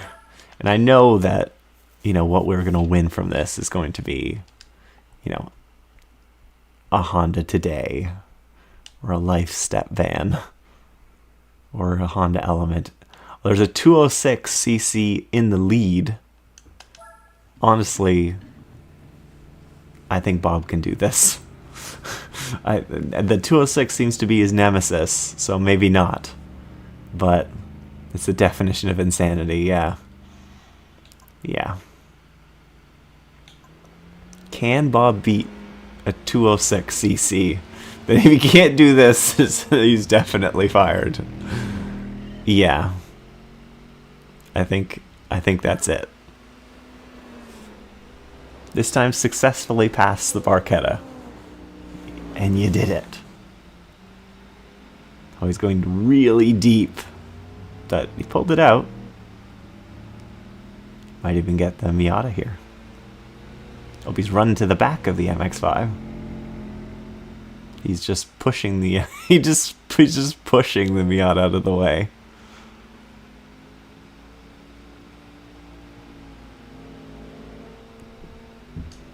Oh, he's braked for the other Miata in the straight, almost letting the other Miata back past. Oh, he's just he gave the oh, he's spinning out the other Miata. I've never seen that before. But he's gonna pass the NB Miata. Yeah, I put him on 5 right away because he's made it up his way to second. Surprisingly, the 206cc has actually got pulled away from the rest of the pack, which is, I don't know how that was possible. Yeah, it's not like the SL just cannot compete with the Miata. Just not one bit. Yeah.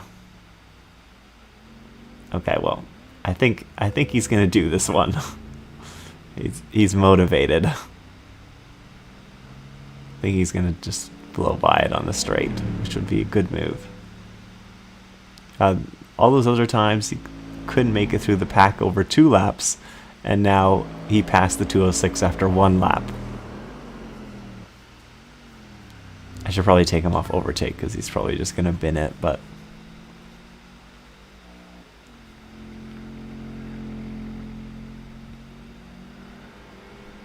I just noticed that for some reason, from some angles, it looks like the light is only partially lit up on one side and not the other. Is that true? Like on the right side, the light, it's lit up, and the left side, it's not. Is that how it's supposed to be? I think that's just I think it's a glitch. I think it's just a GT4 glitch that the light is lit up. Yeah, I think it's just, unless it really is like that, and I've never noticed on those SLs. And just the thought of the 206 winning has motivated Bob. Yeah.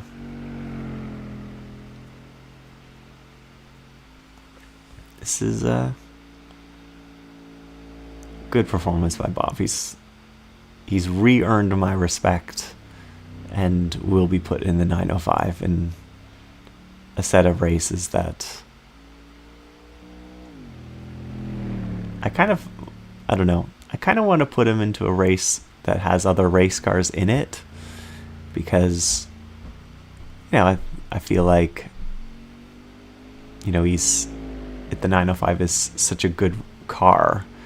I feel like Bob has a much better chance of it being an entertaining race rather than just being a walkover. Well, now we finally have a car thanks to Bob's efforts in the SL. And that's all the beginner events done as well. I don't think you actually win anything for that, but we win another new car, and we're winning, a BMW 330i. It's a nice car. I can't really argue with that. I don't know when I'll use it, but it's, it's fine. It's just a nice, plain, straight 6. A Mini 1. Finished all the beginner events. There we go. How far percentage in the game? I think you win something at 25%, not 12.5%, but I'm not 100% sure. I'm just going to look at how long are these races and what kind of cars are in these, just for curiosity's sake.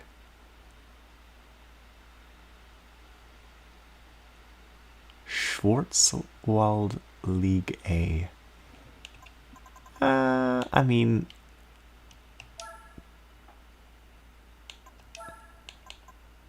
Vandenall Championship races, yes.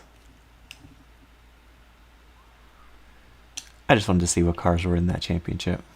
I mean, they're race cars, but they're not like, not exactly 905 level.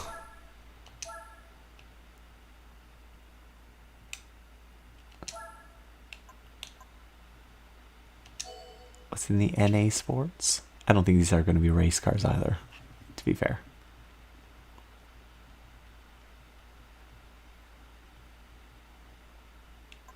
Yeah, I mean, it's fine, but not quite. I will see what.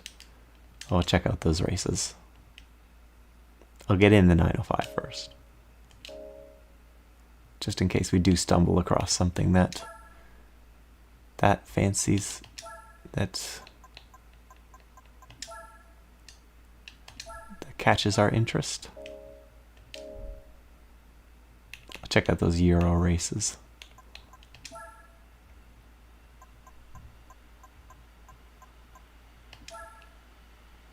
Standard tires, yeah. This needs German cars.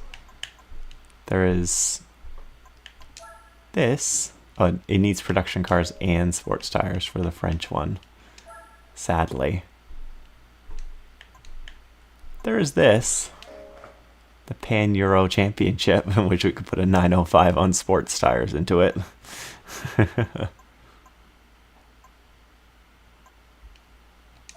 It's a hot hatch. Not going to put 1,000 miles, obviously. What were the other professional events?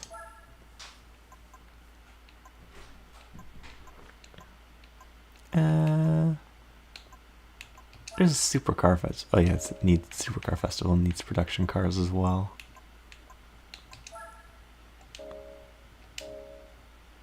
Yeah, I'll put this on sports tires. I don't know if I'll put it on sports soft if they'll actually last the whole race.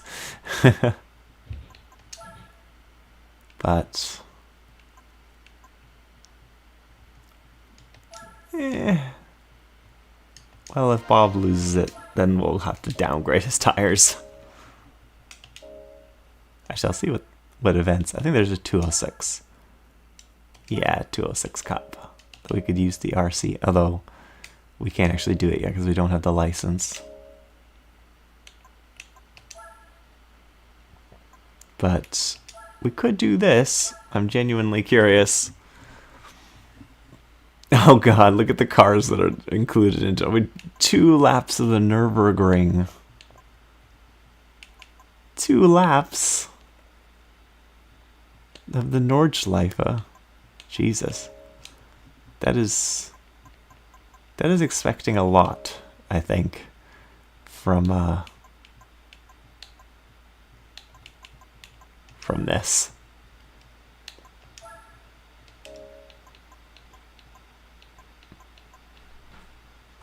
A compact car. I'm gonna put him in the tuning car championship. He's on sports tires. Some of these cars will probably be on like race tires. So I'm genuinely I just want to see if Bob can actually control the 905. There's a CTR2 in this race. Wow, that is a noise right there. Let's see how slow Bob is off the line with the sports tires. We can't see anything. He is extremely slow.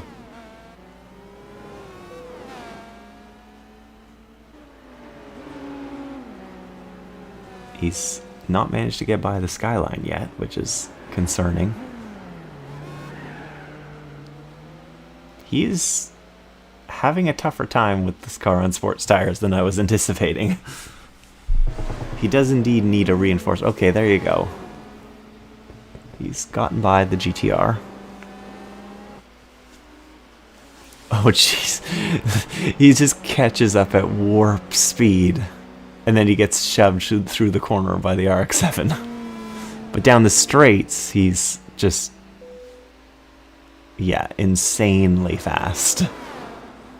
Look at that. Oh, this is just an extreme butt sniff car, is what this is.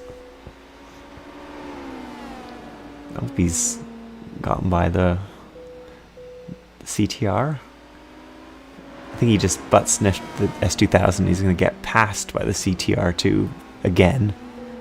Wow, the CTR2 actually passed the 905 around the outside. Yeah, I think this track is better in the normal direction than reverse. I agree. Just down the straight. Wow, he just slammed into the back of the RGT. The RGT is out of control. This is just extreme butt sniffing. That Bob needs a reinforced bumper. He doesn't need it just in case. He just needs it. He just needs it.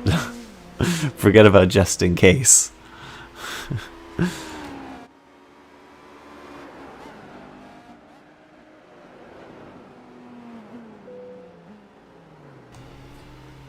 And he still hasn't gotten to the lead of the race, which is concerning. I can tell you the make and model just by sniffing it. The AI is having I think it's pronounced roof. It's having a roof time, yes. But you know, considering they're putting up a good fight, considering they're against, I don't know, a 905 Le Mans car with an F1 engine in it. Look at those sparks. Tonight, Bob crashes an expensive Group C car. He just slammed into the back of the S2000, pushed it at like 2 billion miles per hour. Okay, just steady as she goes, Bobs. It took you 3 laps to get by all the cars in a 905. Yeah, this corner is completely blind in this version of the track, which, you know, is exciting and all, but I don't necessarily mind that because it's a challenge. So, but it's definitely, you know, one of the parts that doesn't endear the track to anybody. Bob finally got by everybody, and he didn't wear through all of his sports tires. So I'm pleased.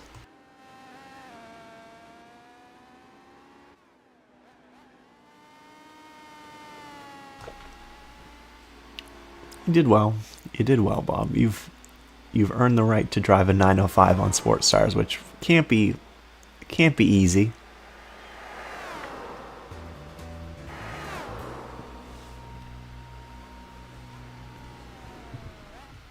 Good work, Bob.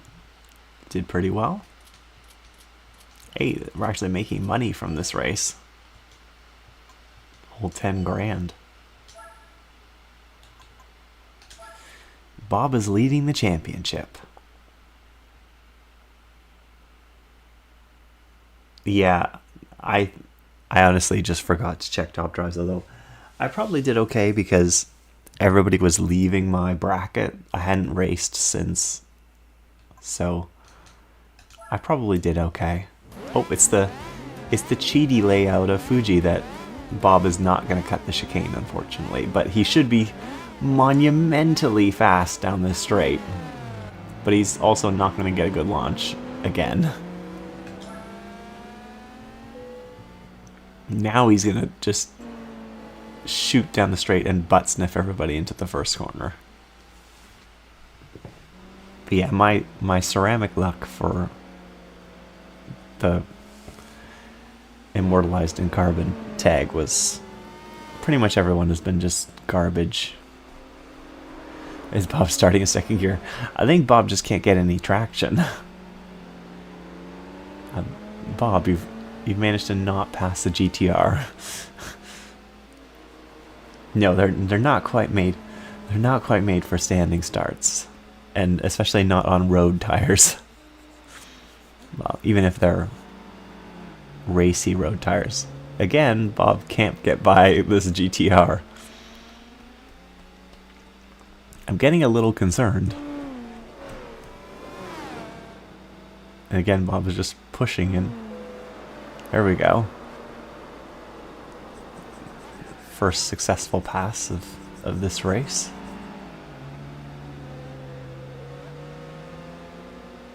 I guess Bob is just taking it easy.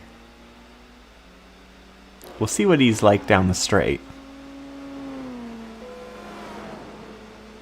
Yeah, that's fortunate. I don't quite have the cars, and I haven't quite had the luck either. He's going to pass. Oh, he passed the RX-7 instead of just pushing it. It's a good start.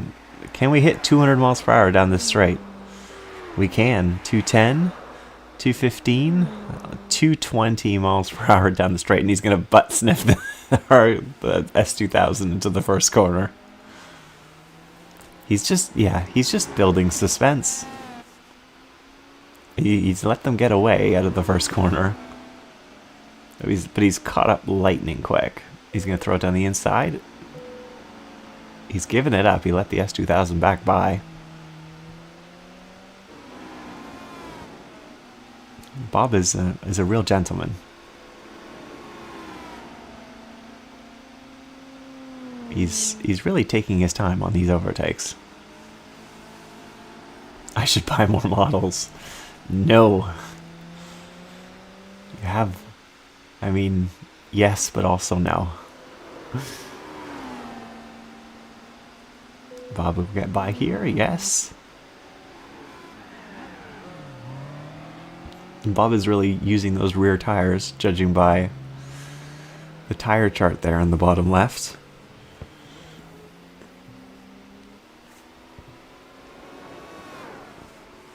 So he should be able to get by here, but he also might just push the CTR2 down the straight. Oh no, he got by.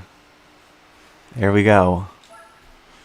That's some good work. Now he's just gonna blast away from the rest of the pack. Well done, Bob. I'm almost tempted to put it into fast forward for the rest of the race because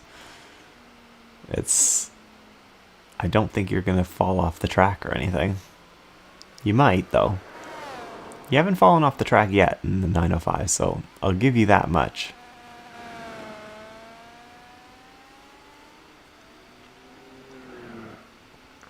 Ah, Bob knowing how to win without cutting the chicane. So I guess Bob is officially better than me then, because I don't know how to win without cutting the chicane. Yeah, they definitely had mighty wings. I do love this style of wing where the wing is just behind the car. It's not even on top of the car, it's behind it. It's such a cool style of wing.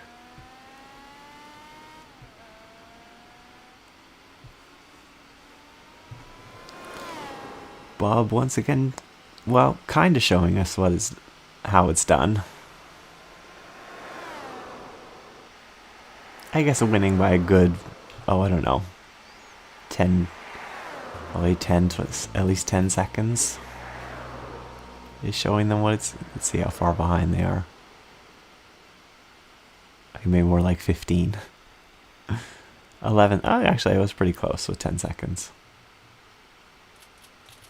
It is pretty much just sticking a table on the back, yes.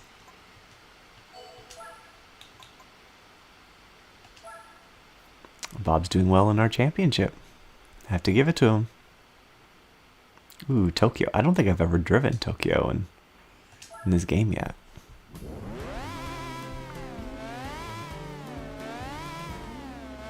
Again, Bob is going to have an absolutely horrible start, but it's okay. Abusing that clutch.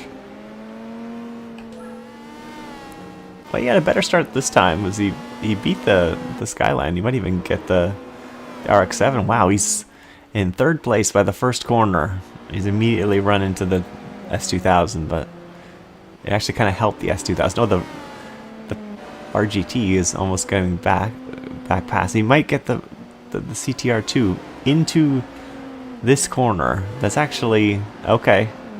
Wow, okay. That was the best. That was the best performance by Bob I think we've seen. That's genuinely some great driving by Bob there. Well, kind of great because he ran into a lot of people, but it's some good overtaking by Bob. Honestly, I might do the fast forward technique here because he's just gonna blast away now. There's this the race monitor, and you can look at all the cars. I like the cool feature at the bottom, which is it shows you the gaps of all the cars. Like it shows you the gaps between each cars, and the little triangle means that the gap is closing. Can I increase the speed? There we go. ×3. This is the only mode where you can actually fast forward time, apart from just doing it in the emulator itself. But it's quite interesting that they offer this as an option. He's driving so well, I might pick up a new sponsor. He might. Well, let's check back in with him. Let's see him on the last straight. Yeah, I can understand using it for the Enduros for sure. Although every time the AI did a pit stop, it would have to be reset.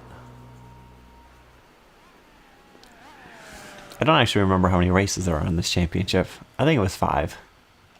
This is race 3. Bob Weiser beer.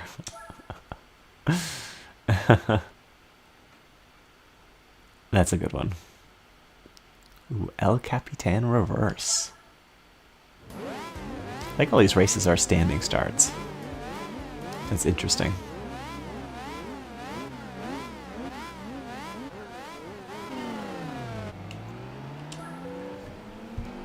Will Bob get anybody in the start?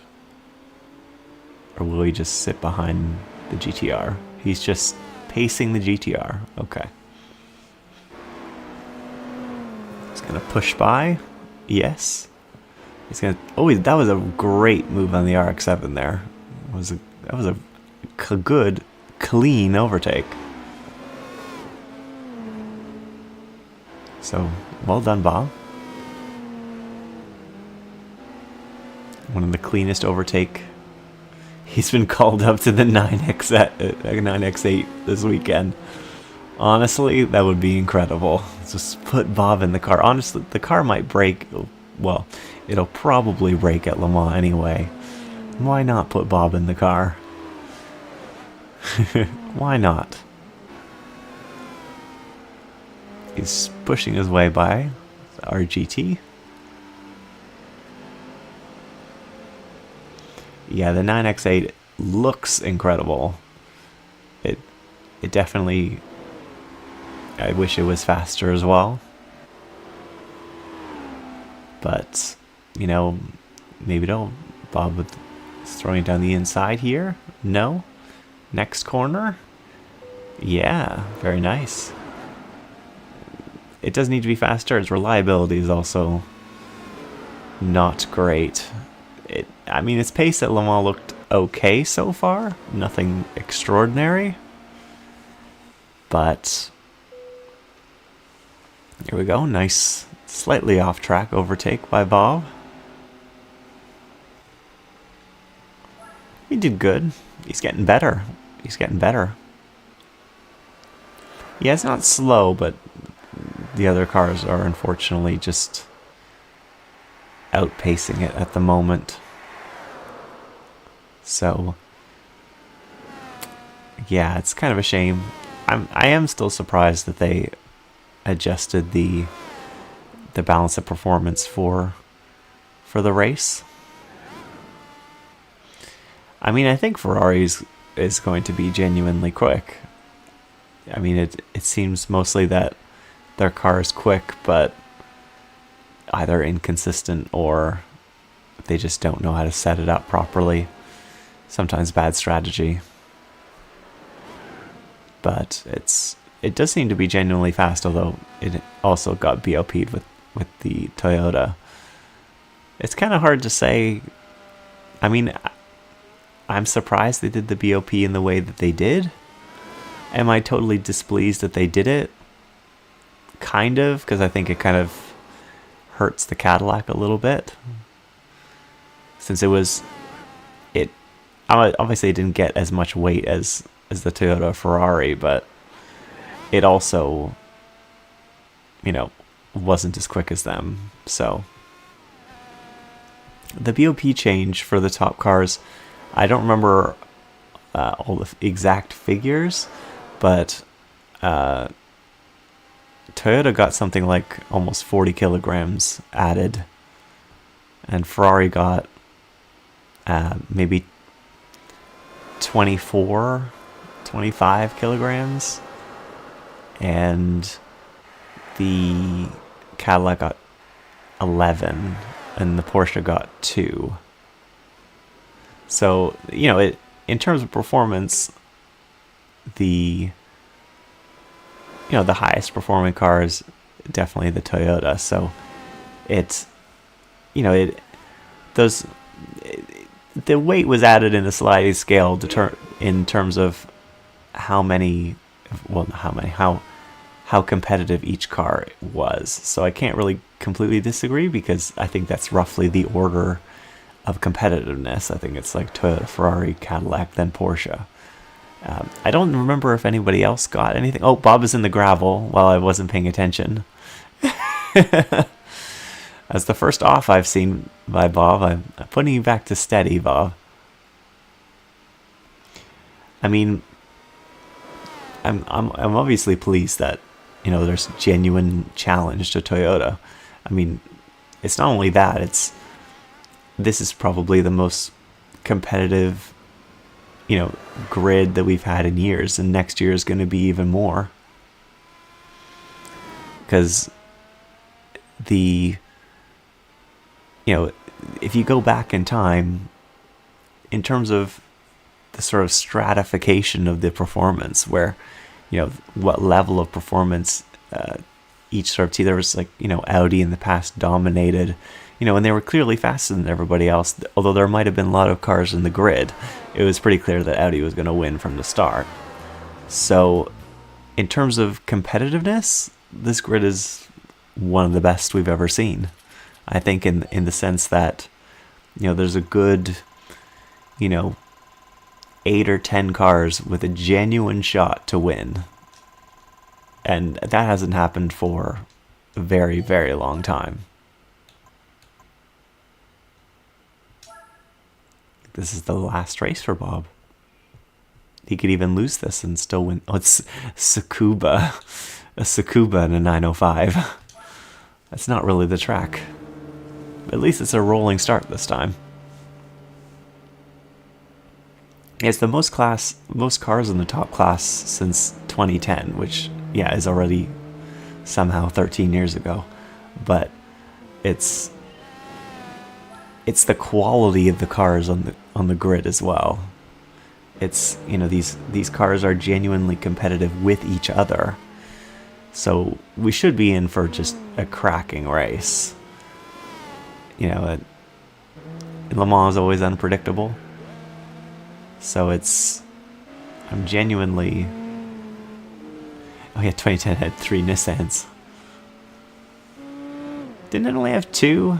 I swear there was only 2 Nissans that competed with their front-wheel drive madness. Yeah, the grid is amazing, and there's so much more to come. You know, BMW next year, Lamborghini next year. Yeah, 2015 for the Nissan. Yeah. Ooh, thunderstorms. That would be something. The only thing I don't like is I still think the all-wheel drive cars in the LMH cars still have an advantage. So.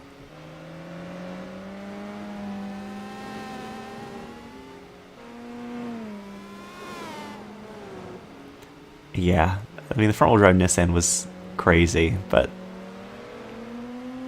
you know, it was. I'm actually genuinely concerned about Bob at this race. He does not have that much pace. I've just noticed. Possibly because it's a 905. I mean, I said he could lose this race, and I guess he took that literally, because he is losing this race. Because, you know, this is really the only part of the course where he actually can use the performance of the 905, and he just used it to just butt sniff the RX-7. So I'm going to put him on 5 and hope he doesn't fall off the track.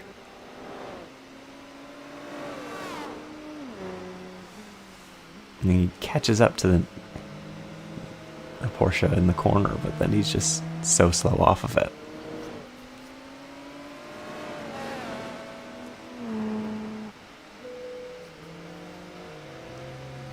We shall see. Bob really wants to just gently caress that RGT on the way past.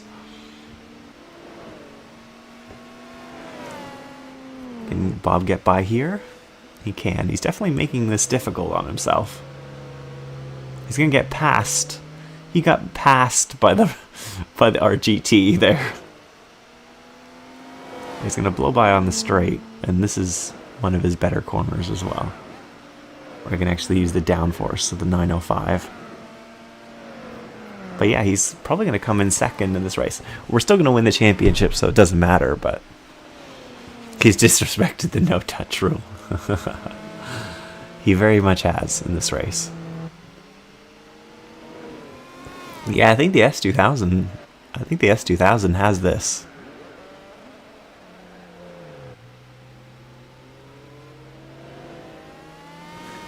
Yeah, 2010 was pretty great, but you know, it was really between the 908s and the R15s. The Astons never really had that much of a chance. It was a very outside chance.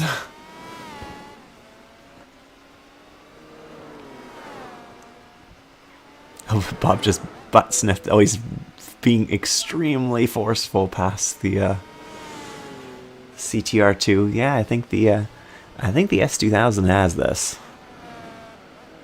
Unless Bob can pull it on a miracle. He's choosing an extreme outside line. This probably doesn't bode well for speed. Yes. Pescarolo. You know what? It would be fitting if we like won a Pescarolo from this now. Yeah, Bob is all about the crowd. He loves the crowd.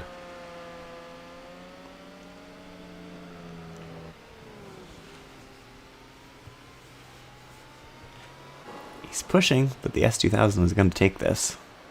I'm kind of surprised, but I'm also kind of not. Oh, well, Bob! Bob is really showing off for the crowd.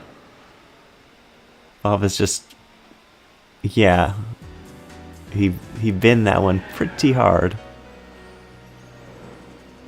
A tank car would be... It would be neat if it wasn't a tank car.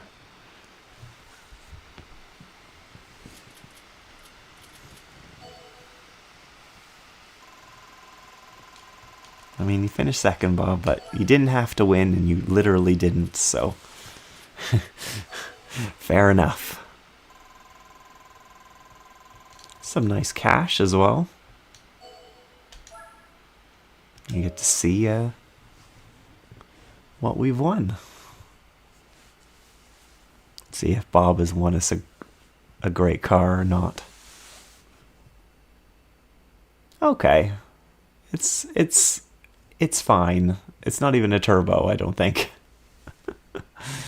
It figures we get like a Zonda race car, etc. and an SLR McLaren, but we end that one with a with an RX-7. I mean, GTLM does include a homologation rule. You have to build a certain number of examples of the car in order to compete in GTLM. Let's look at some of the cars we've won over this stream. We've won this Great Viper. Again, useful for the American events. We got this amazing Zonda LM race car, which will probably come in useful for maybe something Italian. This Dome Zero, which is just the ultimate cheese. That was from the previous stream. The GTL, we've genuinely got some useful cars this stream, but yeah, I'm definitely gonna end the stream now, and I appreciate everybody hanging out and enjoying watching Bob race, which he did a genuinely, reasonably, somewhat okay job. But yes, thank you everyone for showing up, and thank you for the people who donated. I really appreciate it, and I'll see you again next time. I might stream on the weekend sometime, maybe after Le Mans instead of on Saturday as usual. I'm not sure, but yeah, we'll see you next time.